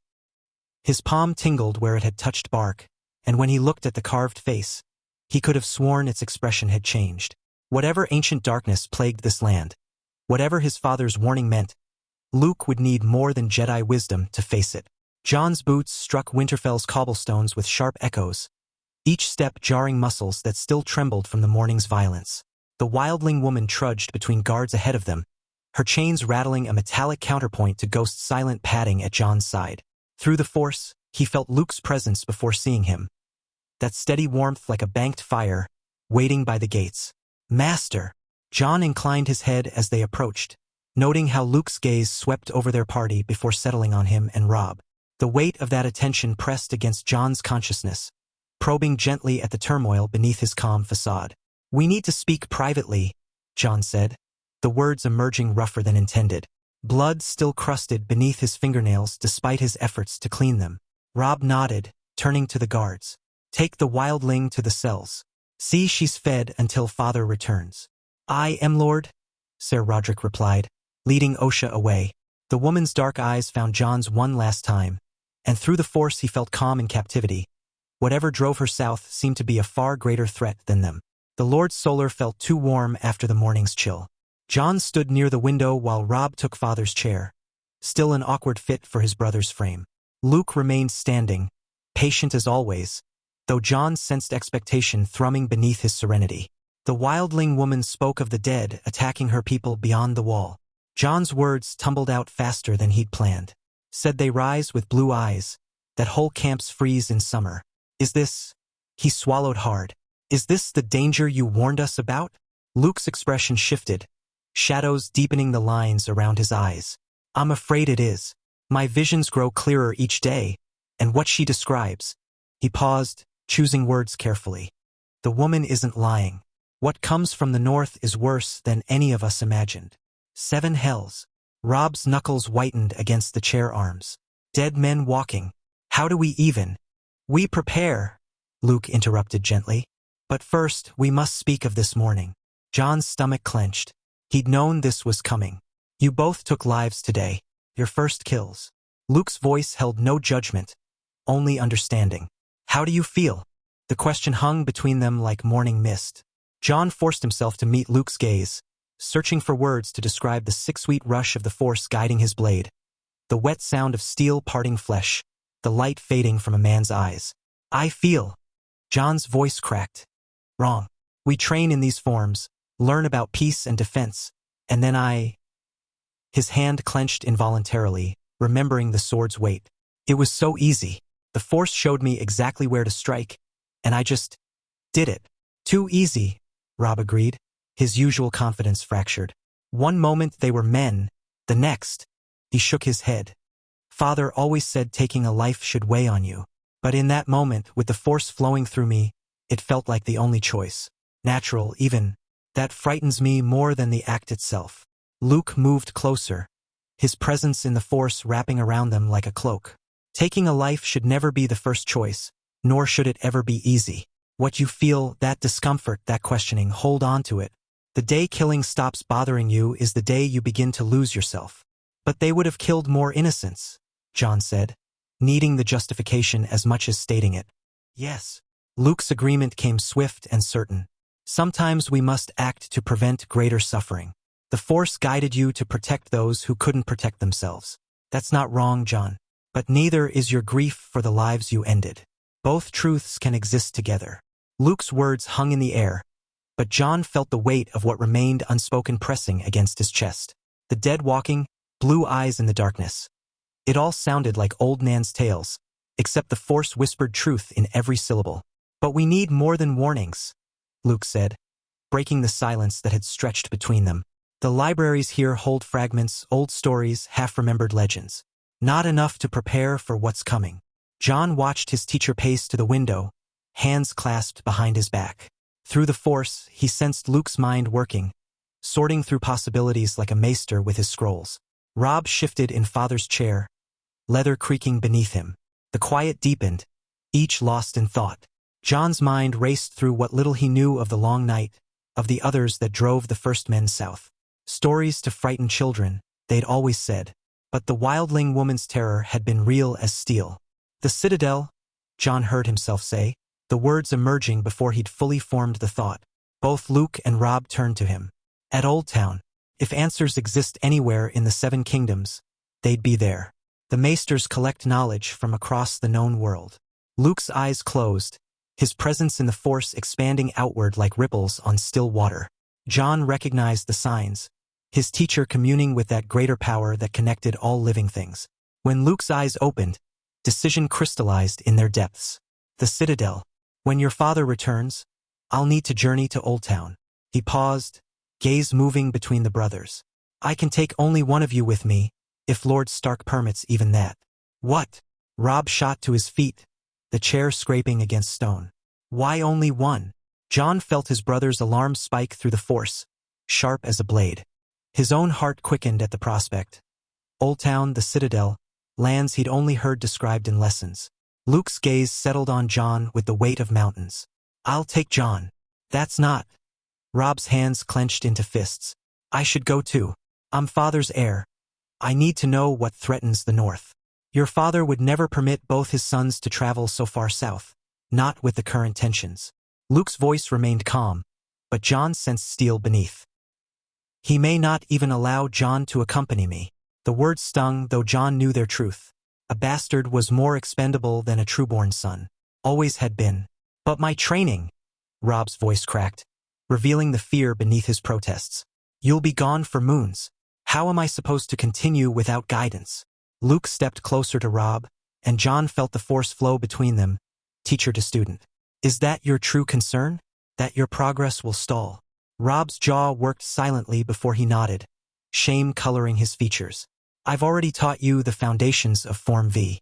You and your siblings have meditation techniques, basic telekinesis, the ability to sense through the Force. Luke's hand found Robb's shoulder. Master what you know. Perfect it. When I return, you'll be ready for the next steps. Jon watched his brother's shoulders relax incrementally. Through their connection in the Force, he felt Robb's acceptance settling like snow. I've never left the North, Jon said, drawing their attention. The admission tasted strange on his tongue. Never seen anything beyond these walls and Winterfell's lands. He met Luke's gaze. If father permits it, I'd welcome the journey. Welcome. Such a pale word for the excitement coursing through him. To see the Reach's golden fields, the Citadel's towers, to walk paths that no bastard of Winterfell had any right to tread. But beneath the anticipation lurked something else. A pull southward that felt almost like destiny. The Citadel's maesters can be particular about who they share knowledge with, Robb said, sinking back into the chair. A bastard and a foreign sellsword might find closed doors. Perhaps. Luke's smile held secrets. But the Force has ways of opening what men would keep shut. Jon thought of the wildling woman in the cells below, of her tales of the dead walking. Whatever waited in Old Town's ancient vaults might be their only hope of understanding the threat. Father would have to see that. He'd have to let them go. When father returns, Jon said, we'll need to tell him everything. The wildling's words, your visions, all of it. Robb agreed. He saw that deserter's fear. He'll understand the need. But Jon caught the doubt threading through his brother's voice. Lord Eddard Stark was not a man who bent easily, especially where his children's safety was concerned. And sending his bastard son across the realm with a mysterious warrior. For now, Luke said, moving toward the door. We prepare. Jon, double your meditation sessions. If we do journey south, you'll need every advantage the Force can provide. Jon nodded, already planning his schedule. Dawn meditations in the Godswood, evening practice in his chambers. If the Force had chosen him for this path, he wouldn't disappoint. As they left the solar, Jon caught Robb's arm. I'll share everything I learn. Every scroll, every secret. The North needs this knowledge. Robb's grip on his wrist was fierce. Just come back, brother. Both of you. Jon squeezed back, sealing the promise without words. But through the Force, he felt a shadow of uncertainty. Some journeys changed a man beyond recognition. Some paths, once taken, allowed no return to what was. Chapter 14, What Fathers Hide. Year 298 AC/7 ABY. King's Landing, the Crownlands. Tyrion Lannister descended the serpentine steps to Varys' chambers, each footfall echoing in the narrow passage like drops of water in a cave. The spider kept his web in the bowels of the Red Keep, where stone sweated moisture and torchlight never quite reached the corners. Fitting lodgings for a creature who thrived in shadow. The door stood ajar, an invitation or a trap, depending on one's perspective. Tyrion pushed through to find the eunuch bent over a brazier, dropping something into the flames that released a sickly sweet smoke. Lord Tyrion. Varys straightened, silk robes rustling like autumn leaves. What an unexpected pleasure. Though in King's Landing, I find the unexpected rarely brings pleasure. How philosophical. Tyrion hoisted himself onto a cushioned bench, legs dangling like a child's. The indignity never ceased to gall him. I heard the most curious news from across the narrow sea. The dragon princess fled her wedding to the great Khal Drogo. Poor Viserys met a rather heated end in retaliation, or so the sailors say. Varys's powdered face remained placid as a moonlit pond. My, how quickly gossip travels. One might think the wind itself carries whispers. One might. Tyrion studied the eunuch's soft features, searching for cracks in the mask. I'm told she absconded with a certain exiled knight. Jorah Mormont, wasn't it? Your little bird must have sung quite the song before his correspondence ceased. The briefest flicker crossed Varys's face. Surprise, perhaps, or its careful imitation. Thank you for confirming it at least. Varys' voice rose a pitch. My lord, you do me too much credit. I am but a humble servant. Oh, spare me the mummer's farce. Tyrion waved a stunted hand through the perfumed smoke. We both know Jorah's been singing your songs since he fled Westeros. The question is why your pet bear has gone silent. A giggle bubbled from Varys's throat, high and tittering as a maiden's. You are your father's son in more than stature, my lord. Very well. Yes, Ser Jorah aided the young Targaryen's escape. As to their current whereabouts. He spread his hands, rings glinting in the brazier light. Even spiders lose track of flies that venture too far from the web. But I shall know soon enough. I always do. Tyrion filed that away, turning the conversation like a ship adjusting its sails. Speaking of mysteries, I wonder what news reaches you from the north? Lord Stark's sudden journey to the wall seemed rather precipitous. The north. Varys's voice dripped innocence thick as honey. Lord Stark is known for his devotion to duty. Perhaps he simply wished to see his brother. Perhaps. But his brother was at Winterfell during our brief stay. Tyrion let silence stretch between them, taut as a bowstring.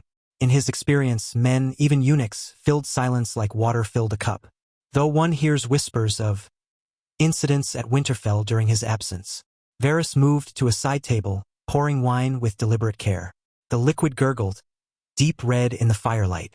Incidents? How delightfully vague. One might think you're fishing, my lord.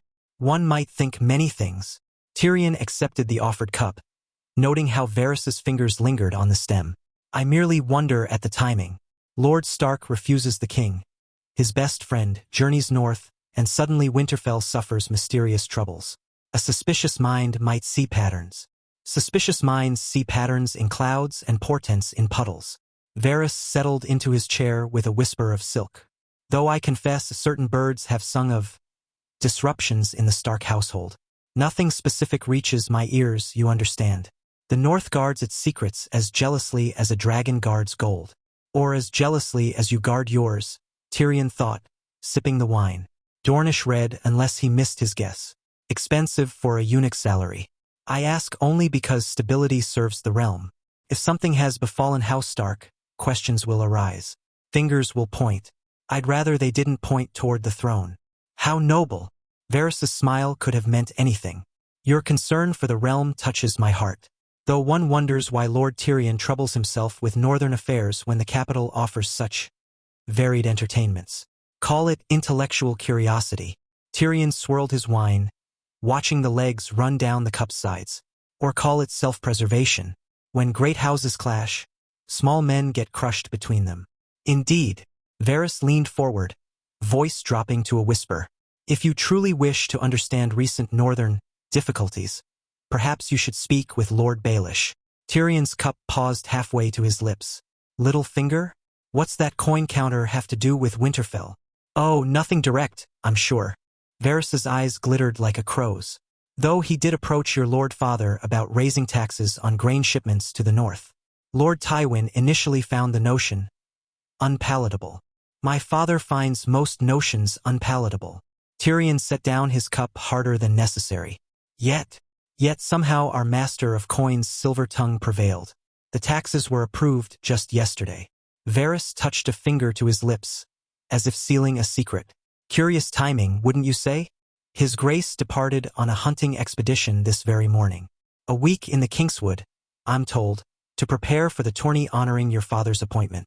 The pieces clicked in Tyrion's mind like Sivas tiles sliding across a board. Robert gone.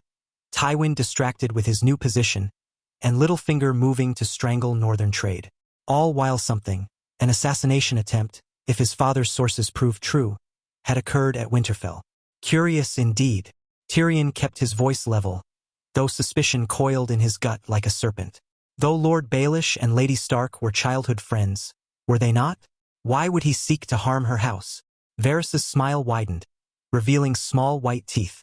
Curious, isn't it? They regarded each other across the brazier's smoke, two players recognizing the game between them. Tyrion could push, demand real answers, but Varys had given him what he came for, a thread to pull. Littlefinger, the man who'd risen from nothing to command the realm's purse strings, who'd become friends Catelyn Tully before she became Catelyn Stark. Tyrion paused, perhaps even loved. You've been most enlightening. Tyrion slid from the bench, his boots hitting stone with a dull thud. As always, I live to serve. Varys remained seated, hands folded in his lap like a septon at prayer. Do give your lord father my regards. Such a burden, managing the realm while his grace relaxes. Tyrion paused at the door, glancing back at the eunuch's placid face. Tell me, Varys, in all your whispers and songs, have you heard anything truly strange from the north? Beyond the usual political maneuverings, something shifted in Varys's expression, there and gone like a cloud across the moon. Strange, my lord? The north has always been strange to southern eyes. Old gods, heart trees, honor unto death. What could be stranger than that? Indeed. Tyrion pulled the door closed behind him, leaving Varys to his perfumed smoke and secrets. As he climbed the steps, his mind turned over the conversation like a jeweler examining a stone. Littlefinger moving against the Starks while Ned traveled to the wall. An assassination attempt, for what else could prompt such secrecy? That his father knew of but hadn't shared with the small council. And beneath it all, Varys's final deflection. The spider knew something more, something that went beyond taxes and political schemes. Something strange enough that even Varys preferred not to speak of it. Tyrion emerged into afternoon sunlight, blinking against the brightness. He needed wine, good wine, not Varys's mysterious vintage, and time to think. Littlefinger would be holding court in his brothels by evening, counting coppers and selling flesh. A conversation with the master of coin might prove illuminating, or dangerous. In King's Landing, the two often went hand in hand. Winterfell, the north. Ned's destriers' hooves rang against frozen stone as they clattered through the entrance of Winterfell, steam rising from the beast's flanks. His thighs burned from the relentless pace of 10 days of hard riding from Castle Black, stopping only when the horses threatened to founder. My lord! Roderick Castle rushed forward, reaching for the reins. We weren't expecting. Where is my daughter? The words came out harsher than intended, but Ned had no patience for ceremony. Not now. Not with the memory of Waymar Royce's blue eyes still haunting him. In the great hall, my lord. With Lady Stark and... But Ned had already dismounted, his boots hitting the courtyard stones with purpose. Behind him, the great John bellowed orders to stable hands, his voice carrying over the general commotion of their arrival. Men scattered like leaves before a storm. The doors to the great hall stood open, and there, gods be good, stood his family. Whole, alive. Sansa's auburn hair caught the firelight as she turned, her face crumpling the moment she saw him. Father! She flew across the hall, propriety forgotten, and Ned caught her in his arms. Her body shook against his chest, hot tears soaking through his travel-stained doublet. He could feel her ribs through her dress, too prominent. Had she been eating? His hand found the back of her head, cradling it as he had when she was small. My sweet girl, he murmured into her hair. You're safe. You're safe. I missed you so much, Sansa whispered against his chest, her words muffled by wool and leather. I thought I'd never see you again. I'm here now. Ned's hand smoothed down her hair, catching on a small braid near her temple, one of those northern styles she'd always disdained before. And you're well? Truly? She pulled back just enough to meet his eyes, and something in her expression made his chest tighten. Not fear exactly, but a kind of careful consideration that belonged on older faces. I'm learning things, father. Important things. Her fingers twisted in the fabric of his doublet. Master Luke has started teaching me. Not just Robb and Jon and the others. Me too. Ned's gaze flicked to Luke, standing silent by the hearth, then back to his daughter. Sansa. What? I can feel things now, she rushed on, color rising in her cheeks. When people lie or when they're hiding something. And sometimes, when I touch certain objects, I can see. She trailed off, searching his face. Are you angry? Angry? Ned pulled her close again, buying himself a moment to think. His sweet daughter, who dreamed of knights and songs, now speaking of powers he barely understood. The world was changing faster than he could grasp, slipping through his fingers like water. No, sweet girl. Not angry. The words came out rough. Just surprised. The rest of them stood back, Caitlin with her hands clasped so tight her knuckles showed white, Robb trying to look lordly despite the relief plain on his face, Jon hovering at the edge as always, and Luke Skywalker, still as stone, those strange eyes watching everything. Arya bounced on her toes. Father, you should have seen. Arya. Caitlyn's voice cut sharp. Not now, the tone said. Ned held Sansa a moment longer, feeling her heartbeat slow against his chest. When she finally pulled back, her eyes were red but dry. Brave girl. His brave girl. Lord Umber, Ned called without turning. The kitchens will see to you and the men. We'll speak at dinner. I, Lord Stark. The big man's voice held understanding. Some conversations weren't for outside ears. Ned's gaze swept over those assembled. Cat, Maester Luwin, Luke, Robb, Jon my Solar. Now, the Lord of Winterfell had spoken. Even Caitlin knew better than to argue with that tone. They filed through the corridors in silence, their footsteps echoing off stone. Ned's mind raced ahead, cataloging questions, but he forced himself to focus on the present. One step, then another. The familiar path to his Solar, unchanged despite everything that had shifted in the world beyond these walls. Inside he didn't sit, couldn't sit. The mask of the Warden of the North settled over his features as naturally as mail. Tell me. 2 words, but they carried the weight of command. Everything. Caitlin stepped forward, her spine straight despite the tremor in her hands. On that day, during the hour of the wolf, I was in the sept when I heard. She paused, gathering herself. The screaming. By the time I reached her chamber, it was over. The assassin? Dead. Caitlin's eyes flicked to Luke. A catspaw, we think. He had a Valyrian steel dagger. The assassin knew when to strike, Caitlin said, her voice steady despite the white-knuckled grip she kept on her own hands.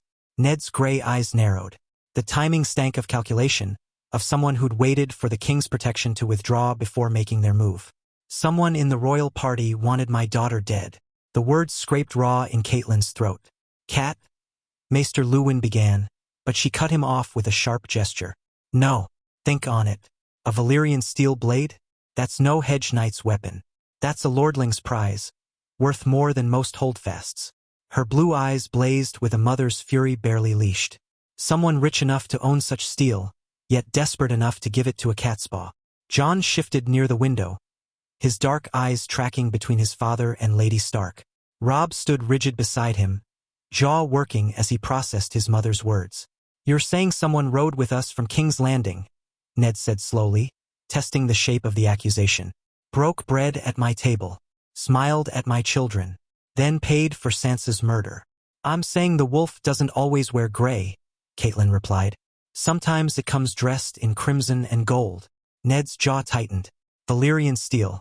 No common cutthroat carried such a blade. He held it to her throat, Caitlin continued, each word precise despite the emotion beneath. Would have killed her, but Luke. Another glance at the stranger. Luke saved her, with his fire sword. A fire sword. The words tasted strange on Ned's tongue. Yes. Ned turned to Luke, who had remained silent throughout the telling. The man stood with an easy stillness that reminded Ned of master-at-arms he'd known. Men who'd killed so often that violence had become as natural as breathing. May I see it? Luke inclined his head, reaching to his belt. The metal cylinder he produced looked harmless enough, no longer than a man's forearm and no wider than a sword hilt. Then Luke's thumb moved, and the air itself seemed to scream. Green light erupted from the cylinder, casting strange shadows across the Solar. Not fire, Ned realized. Something else. Something that hummed with power, making the hair on his arms stand on end. The blade, if blade it could be called, was perfectly straight, neither wavering nor flickering like true flame would. Gods! Robb breathed behind him. Ned extended his hand, and after a moment's hesitation, Luke placed the weapon in his palm. The weight surprised him. It was lighter than it looked but perfectly balanced. The green light threw his face into sharp relief as he examined it, careful not to let that humming edge near anything. This is not just magic, he thought. This is something else. Something crafted. But crafted by whom? And how? After a long moment, he handed it back. Luke extinguished the blade with another touch, the cylinder disappearing beneath his plain black cloak. Ned raised his hand then, extending it between them. Luke's eyes showed a flicker of surprise before he clasped Ned's forearm in the warrior's grip. The man's hand was calloused in all the right places, a swordsman's hand, despite the impossible weapon he carried. "You saved my daughter's life." Ned's voice came rough. "The hospitality of Winterfell and House Stark shall always be open to you. This I swear by the old gods and the new." Something passed across Luke's features, an understanding, perhaps, of the weight of such an oath. He inclined his head again, saying nothing, but his grip on Ned's arm tightened briefly before releasing. Ned turned away, finally moving to his chair. The leather creaked as he settled into it, suddenly feeling every mile between here and Castle Black. "We'll find who's responsible," he said, looking at each of them in turn. "Justice will be done. But," the word hung heavy, "but there's a greater threat rising. From the wall." The change was immediate. Luke straightened almost imperceptibly. Jon and Robb exchanged glances, not surprised, Ned noted, but knowing. As if they'd expected this. Catelyn leaned forward. "The wildlings? Are they gathering to assault the wall?" "No." The memory of blue eyes in a dead face made him shudder. "Far worse." "Ned, what could be worse?" Waymar Royce came back to life. Silence. Absolute silence. Even the fire seemed to quiet its crackling. "That's not possible," Maester Luwin said, his chains clinking as he shook his head. "The dead don't. The dead walk." Ned's voice cut like ice itself. "I saw it with my own eyes." Waymar Royce, dead for moons, rose from a table and tried to kill Lord Commander Mormont. Blue eyes like winter stars, skin pale as fresh snow, and strong gods, the strength in those dead hands. "My lord," Luwin tried again. "Perhaps some trick of the light or a hallucination. I took his head off with ice." The words fell like hammer blows. "This is no trick, no mummer's farce. The dead walk beyond the wall, and they're coming south." Catelyn had gone white. "The others, the White Walkers, they're just stories, Ned. As much stories as my children moving objects with a wave of their hands."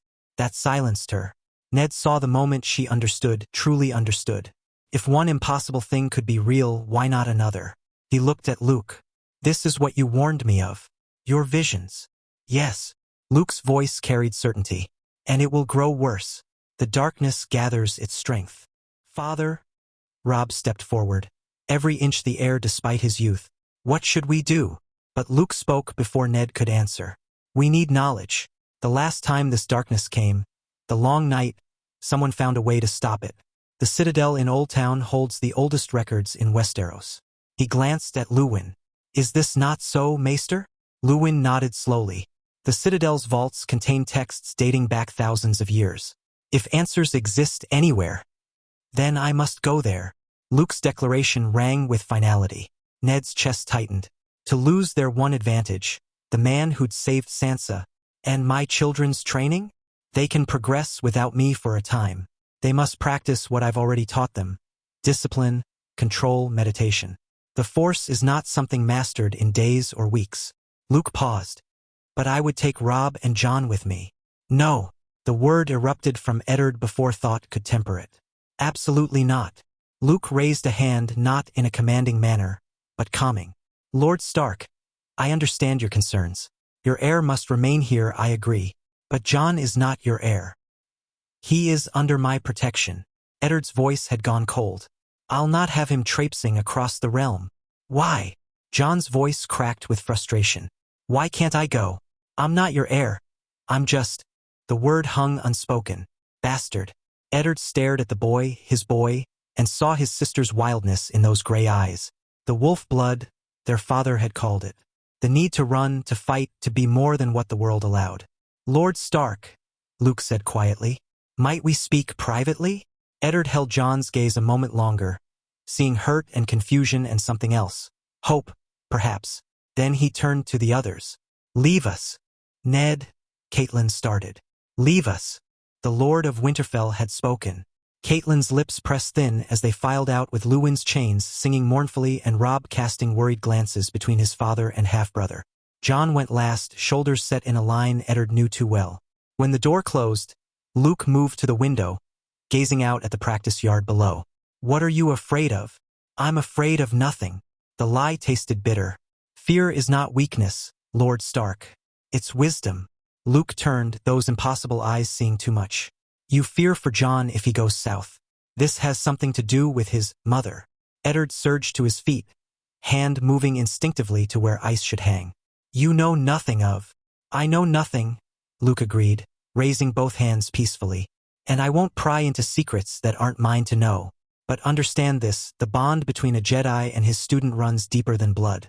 Jon is my Padawan, my apprentice in the Force. I want only what's best for him. Padawan. A strange word from strange lands in a day full of strangeness. But the conviction in Luke's voice. He's not ready for the world beyond these walls. Even to his own ears, the words sounded weak.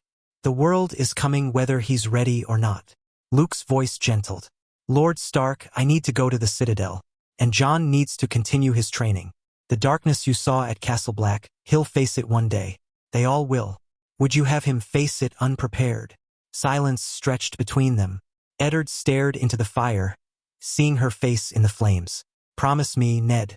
How many promises could one man keep? To her, to his king, to his children. Then go only to the Citadel. The words came slowly, each one a stone in his chest. Nowhere else. You will return immediately upon finding what you seek with Jon safe. Agreed. I would never let any harm befall my Padawans. And Jon will go nowhere near King's Landing. The emphasis made Luke's eyebrows rise. Nowhere near it. Do you understand? Perfectly. Eddard sank back into his chair, suddenly exhausted. Then Jon may go. Luke moved toward the door, then paused with his hand on the iron ring. Lord Stark, I know you promised to tell Jon about his mother. You should consider keeping that promise sooner rather than later. The door closed with a soft click, leaving Eddard alone with the fire and his ghosts. He slumped in his chair, seeing those gray eyes everywhere, in the flames, in the shadows, in Jon's gray eyes. Promise me, Ned. I'm trying, he whispered to the empty room. Gods help me. I'm trying. But the gods, old and new, offered no answers. Only the crackle of the fire and the weight of secrets too dangerous to speak aloud. Chapter 15. The Burning Confession. Year 298 AC/7 ABY. Winterfell, the North. Jon folded another tunic into his pack, the worn leather creaking beneath his fingers. 2 days. In 2 days, he'd leave Winterfell for the first time in his life. The thought sent a strange thrill through him as part excitement, part terror, like standing at the edge of a cliff and feeling the wind tug at your cloak. Ghost lifted his head from where he lay by the hearth, red eyes tracking toward the door moments before the knock came. Come, Jon called, already knowing who it would be. He could sense Robb's presence through the Force now, a warm steadiness that reminded him of summer afternoons in the Godswood. His brother, half-brother, that voice in his head corrected, the one that sounded too much like Lady Stark, entered and closed the door behind him. Robb's face held that particular expression he wore when wrestling with lordly matters, all furrowed brow and pressed lips. Packing already? Robb moved to the window, gazing out at the yard where men still trained despite the late hour. You've 2 days yet. Better to be ready. Jon rolled another shirt, trying to ignore how his hands wanted to shake. Master Luke says the journey will take near a month, weather permitting. Master Luke. Robb turned from the window, and Jon caught the flicker of something. Jealousy? Fear? Are you happy to be leaving? The question hung between them, deceptively simple on its surface. Jon's fingers found a loose thread on the shirt he held, worrying at it. He knew what Robb was really asking. Are you trying to run from us? From me? The weight of unspoken words pressed against his throat. It's not about being happy. The thread snapped between his fingers. It's about serving House Stark the only way I can. Robb's jaw tightened. You don't have to prove anything.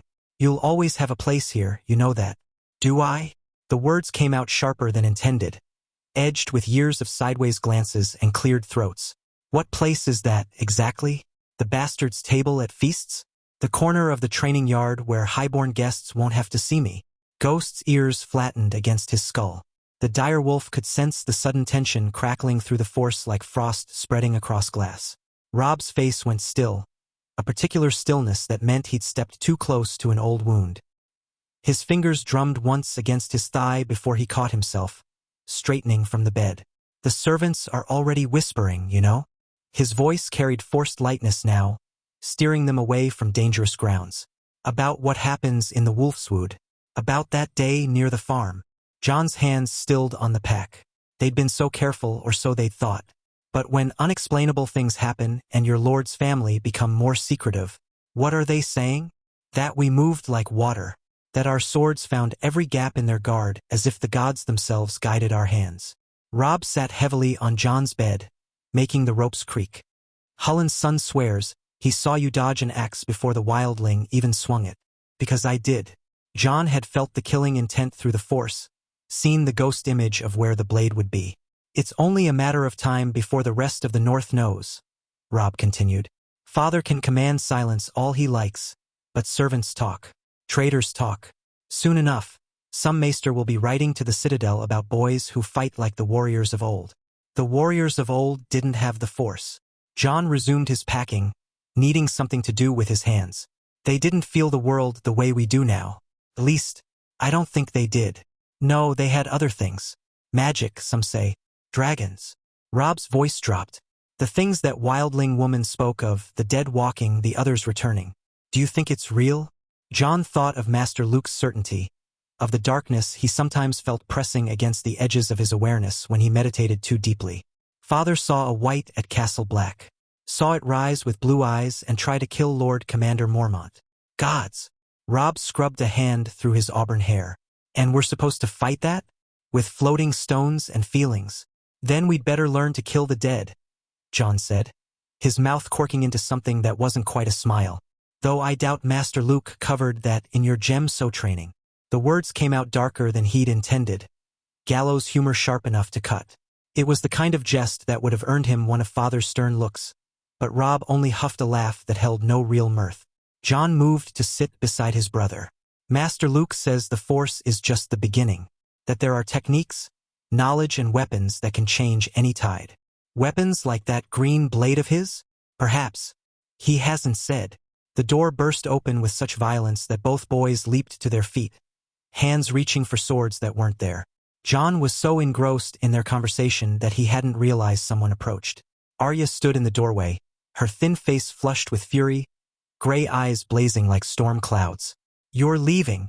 She slammed the door behind her with enough force to rattle the weapons on John's wall. You're leaving and you weren't even going to tell me? Rob's lips twitched into a grin. Well, I'll leave you to this. He slipped past their sister with the practiced ease of someone who'd weathered many of Arya's storms. Good luck, brother. Craven, John thought, watching Rob flee. But there was no real heat in it. He'd have done the same if their positions were reversed. Arya, don't. She stalked into the room, and John noticed she wore breeches and a tunic instead of a dress, her hair wild from what looked like climbing. I heard Rob talking to Theon. You're going south with Master Luke. To Old Town. Father gave Master Luke his permission. To take you. Not me. Her voice cracked on the last word, and suddenly she looked less like a wolf pup baring its teeth and more like what she was. A 9-year-old girl about to lose her favorite brother. Why can't I come? I'm better at the Force than Sansa. I lifted 3 stones yesterday. 3. John's heart clenched. He moved toward her, but she backed away, arms crossed tight over her chest. Arya, listen. No. You listen. Tears gathered in her eyes, but she blinked them back furiously. You said we'd always be together. You said I could be your sworn sword when I was older. You promised. I did. John kept his voice calm, drawing on the emotional control Master Luke had taught him. And I meant it. But this isn't about what I want. Then what is it about? John sat on his bed, bringing himself closer to her height. The Citadel doesn't allow women within its walls. Not to study, not even to visit the libraries. If Master Luke tried to bring you, they'd bar the gates. That's stupid. Yes, it is. John allowed himself a small smile. But it's also the truth. Even if I wanted to take you, and I do, little sister, more than you know, I couldn't. Arya's lower lip trembled. It's not fair. No, it's not. John opened his arms, and after a moment's hesitation, she crashed into him, burying her face against his chest. He held her tight, feeling her small frame shake with suppressed sobs. I hate being a girl sometimes, she mumbled against his tunic. I know. He stroked her tangled hair. But you know what? I have something that might help. She pulled back, wiping her nose on her sleeve in a way that would have made Septa Mordain faint. What? John moved to his chest, lifting the lid to reveal what lay wrapped in oilcloth at the bottom. I was going to give this to you before I left, but perhaps now is better. He drew out the bundle, feeling the weight of it, the rightness. Micken had looked at him strangely when he'd commissioned it, but the smith had done fine work. John unwrapped the cloth to reveal a blade unlike any in Winterfell's armory. A sword. Arya's eyes went wide. Not just any sword. John held it out to her. Feel the weight. She took it reverently, her small hands wrapping around the leather-wrapped hilt. The blade was thin, perfectly balanced for someone of her size and build. Not a hacking weapon like the long swords most knights carried, but something elegant, deadly. It's perfect, she breathed. It's called Needle. Needle? She looked up at him, and he was glad to see wonder replacing tears. I know how much you hate your sewing lessons. He grinned. So I thought you should have a different sort of needle. One that's actually useful. She gave a practice thrust, and John was pleased to see she instinctively fell into the stance Master Luke had shown them. Can you teach me? Before you go. Tomorrow, he promised. First lesson. Stick them with the pointy end. Arya laughed, the sound bright as silver bells. I think I can remember that. She hugged him again, needle careful held away from them both. I still wish I could come. I know. But Arya, while I'm gone, you need to keep practicing. The Force, your footwork, everything Master Luke taught us. Robb will help, but you're naturally better at stealth. Better than any of us, so you will have work on it yourself. Better than you? Different than me. John touched her shoulder. I think we all have different gifts. Different ways the Force moves through us. Yours is speed, precision. Like needle, small but perfectly placed. She nodded solemnly, then her face split into a fierce grin. When you come back, I'll be so good you won't be able to touch me. I don't doubt it. She left clutching Needle to her chest like a precious treasure, and John returned to his packing with a lighter heart. He'd done one thing right, at least. The Godswood was quiet save for the rustle of leaves and Rickon's delighted shrieks as he chased Shaggy Dog between the trees. John nodded to Desmond and Hal at the entrance, men who'd served House Stark since before John was born. They let him pass without question, though John caught the way Hal's eyes lingered on him. The servants are already whispering. He found Bran sitting cross-legged before the heart tree, eyes closed in meditation, or trying to meditate with his face scrunched with concentration every time Rickon's laughter rang out. Summer lay beside him, the direwolf's golden eyes tracking his littermate's wild chase through the undergrowth. You're trying too hard, John said softly. Bran's eyes snapped open. John, I didn't hear you coming. That's because you were trying to force it. The Force isn't something you grab hold of, it's something you let flow through you. John settled beside his little brother. Like water through your fingers, the harder you squeeze, the less you hold. Master Luke makes it look so easy. He's been doing it far longer than we have. John watched Rickon tumble into a pile of leaves, Shaggy Dog pouncing after him. John thought of Ghost, probably still lying by his hearth, content to wait. Their connection had been instant but quiet, like recognizing a part of himself he hadn't known was missing. Bran's words tumbled out in a rush, his usual composure cracking. I saw something last night, a dream, but not a dream. There was this crow with 3 eyes, and it kept calling to me, telling me to fly north. I was in Summer's body, running through the snow, and the crow wouldn't stop talking. Slow down. John put a hand on Bran's shoulder. The boy's skin felt clammy even through his tunic. Start from the beginning. I was Summer. Bran's voice dropped to barely above a whisper. Really was him, not just watching. I could smell everything. Pine sap, old bones under the snow, something else that made my hackles rise. The crow kept circling overhead, cawing about chains and flying and how I needed to come north before it was too late. Then what happened? John kept his voice steady, though a sense of unsettlement crawled up his spine. Master Luke had mentioned Force visions could take strange forms. The crow landed on a branch right in front of me, His third eye opened and I saw things. The wall crumbling, dragons wheeling through ash-dark skies, a figure in armor made of ice. Bran's hands clenched and unclenched in his lap. It said I had to learn to fly or everyone would burn.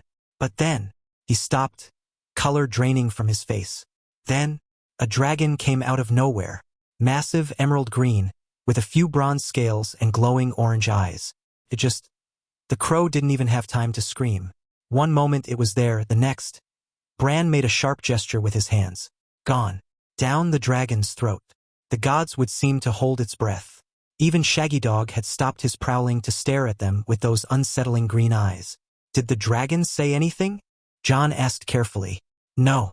It just looked at me, at Summer, and I woke up. Bran searched Jon's face. What does it mean? Master Luke says the Force doesn't lie, but this felt wrong. Like two different futures fighting each other. Jon's mind raced. Three-eyed crows, dragons, visions of the wall falling. All of it sounded like one of old Nan's stories, except Bran's terror was real enough to taste. Jon! Rickon had noticed him, abandoning his game to race over. The youngest Stark crashed into Jon's legs, all wild hair and bright eyes. Play with me. Rickon, Jon's talking to me. Bran started. It's all right. Jon scooped Rickon up, settling him on his lap. The boy was heavier than he remembered, growing so fast. Actually, I need to talk to both of you. Is it about Luke? Rickon's voice went shrill. He is nice. Partly, Jon admitted.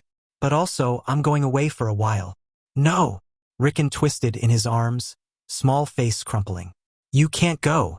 I'm coming back, Jon said firmly. I swear it by the old gods and the new. Master Luke and I are just going to Old Town to learn things. Important things that might help us fight a coming threat. How long? Bran asked. 2 months, maybe 3. That's forever, Rickon wailed. It's not forever. Jon stood, lifting Rickon with him.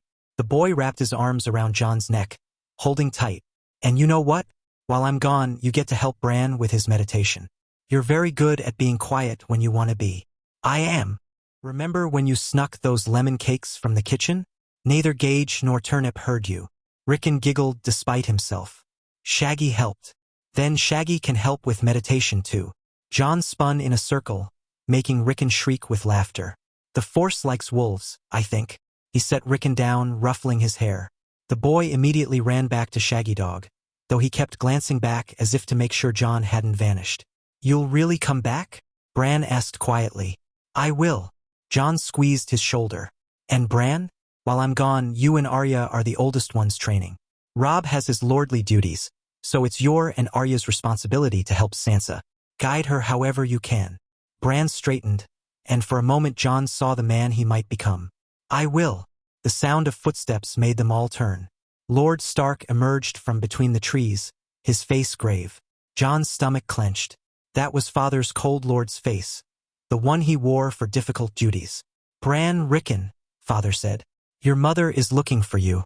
She has honey cakes in the kitchen. Cakes!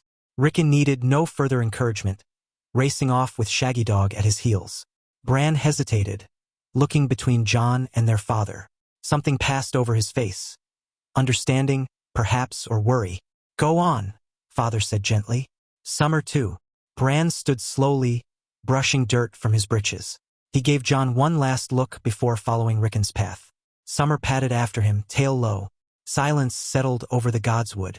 Jon could hear his heart beating, loud as a war drum.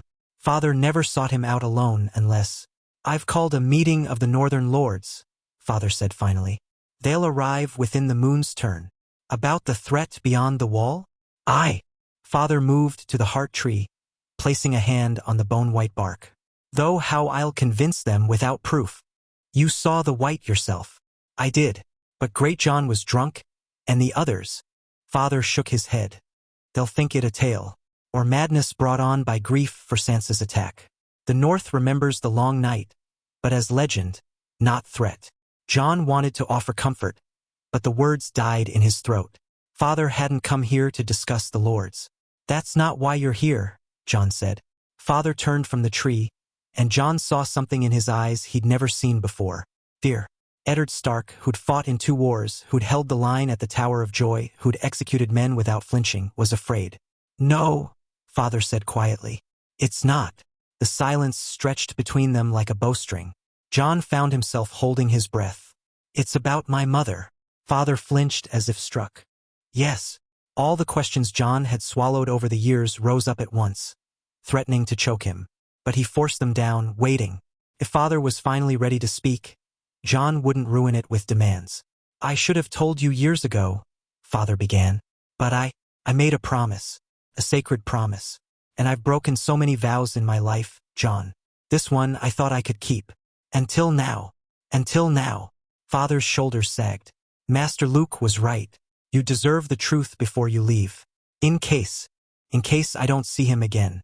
The unspoken words hung between them. Father gestured to a moss-covered stone. "Sit. This will not be easy. For either of us." Jon sat, his mouth dry as old bones. Father remained standing, staring at the heart tree as if it might offer absolution. 16 years ago, I rode south with Robert to war. You know this." Jon nodded. "What you don't know is how that war ended." "Not truly." Father's voice had gone distant, lost in memory. "Robert had won his throne, but my sister, Lyanna, she was still missing. Still in the hands of Rhaegar Targaryen." The name sent a strange shiver through Jon. He'd heard it before, of course, the dragon prince who'd stolen Lyanna Stark and started a war. But hearing Father speak it now, here, "I found her," Father continued, "at a place called the Tower of Joy, in the Red Mountains of Dorne. 3 of the Kingsguard stood vigil there. The greatest knights of the realm, guarding. Father's voice broke. Jon had never heard such pain in it. "She was dying when I reached her. Fever from childbed. Blood. So much blood." Father closed his eyes. "She grabbed my hand, made me swear, made me promise." The world seemed to tilt. Jon gripped the stone beneath him, feeling as if he might fall into the sky. "My mother." The words came out strangled. "My mother was Lyanna Stark." Father turned at last, and tears ran down his cheeks. Jon had never seen his father weep. "Yes, and my father, Rhaegar Targaryen." The name took all the breath away from Jon. He stood abruptly, needing to move, needing to be anywhere but here. Targaryen. He was a Targaryen. The blood of dragons ran in his veins, and not the blood of some common woman. Father had bedded in the war. "You lied." He felt the rage and anger bubbling up inside. "All these years, you lied. To protect you." Father stepped forward, but Jon backed away. "Robert would have killed you, Jon. Smashed your head against a wall like he did Rhaegar's other children. You were an infant, innocent of any crime save your birth. So you made me a bastard instead." Anger rose in Jon like a tide, and with it came something else. A darkness that whispered of power, of vengeance, of taking what was denied. The force around him trembled, leaves rustling without wind. "I had to protect you." Father's own anger flared.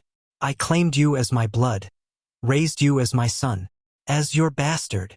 Jon roared. The word echoed through the godswood, sending birds fleeing from the trees. The leaves at Jon's feet blackened first, edges curling like dying moths. Then flame, actual flame, licked up from the frost-brittle grass, racing outward in a widening circle.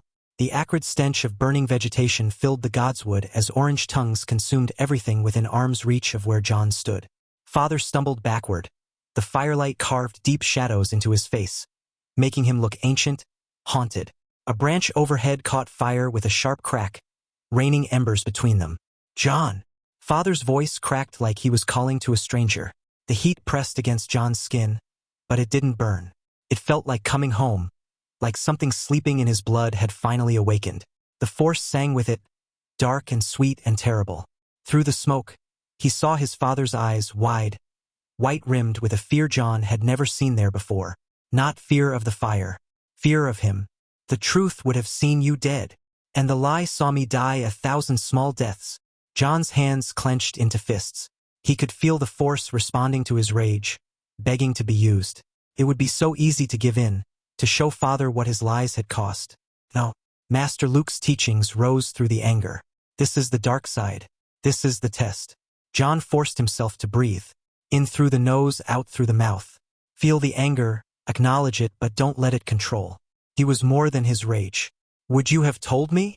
The question came out quiet, drained. If Master Luke hadn't come, if the threat beyond the wall hadn't appeared, would you have ever told me? Father's silence was answer enough. Jon laughed, bitter as northern wind. Of course not. Honorable Eddard Stark, keeping his word unto death. Even if it meant I lived my whole life believing a lie. Jon. What else? Jon cut him off. If you're finally telling truth, tell it all. Father aged 10 years in that moment. She spoke of you before the end. Said you had more of the dragon than the wolf in you, could see it in your eyes. Said the realm would need you one day. A prophecy the prince believed in. Each word was a knife between Jon's ribs. His mother had known him, had held him, but all this for a prophecy? She named you, Father continued. Not Jon. That was my choice. To hide you better. What did she call me? Father took a long breath. Demon. She named you Demon after Daemon Targaryen. She always thought he was misunderstood, that history had wronged him. Demon. The name rang through Jon like a bell. His true name, given by his mother as she lay dying. Demon. Were they married? The question mattered, though Jon couldn't say why. My mother and Prince Rhaegar? I don't know. Father spread his hands helplessly. Lyanna said nothing of it, and the Kingsguard died before I could ask. There were no Septons present, no witnesses save the dead. So I'm still a bastard. Jon Demon laughed again. Just a royal one now. How wonderful. You're my son, Father said fiercely. Blood or no, you're my son. I raised you and I loved you, ever since I've lost my sister. You should tell the family. Father went very still. What? Lady Stark. Rob. Maybe all of them. Jon turned toward the entrance. They deserve the truth too, especially Lady Stark. All these years hating me for a sin you never committed. Jon, wait. But Jon was already walking, needing distance between himself and the man he'd called father for 16 years. The man who'd lied with every breath, every look, every moment of Jon's life. Jon. He stopped at the edge of the trees but didn't turn. I need time to think, to understand what this means. We'll talk more before you leave. Will we? Jon did turn then, meeting those gray eyes. Stark eyes, not mine. One last time. Or will you find new reasons for silence? New promises to keep? He left before Father could answer, moving through the godswoods like a ghost. The guards scattered from his path, and Jon realized the force was rolling off him in waves, barely controlled. Targaryen. The word echoed with each heartbeat. Fire and blood. He'd was raised to believe he was a wolf, even if a bastard wolf. By the cruel twists of fate, he was a dragon, and dragons were meant to burn.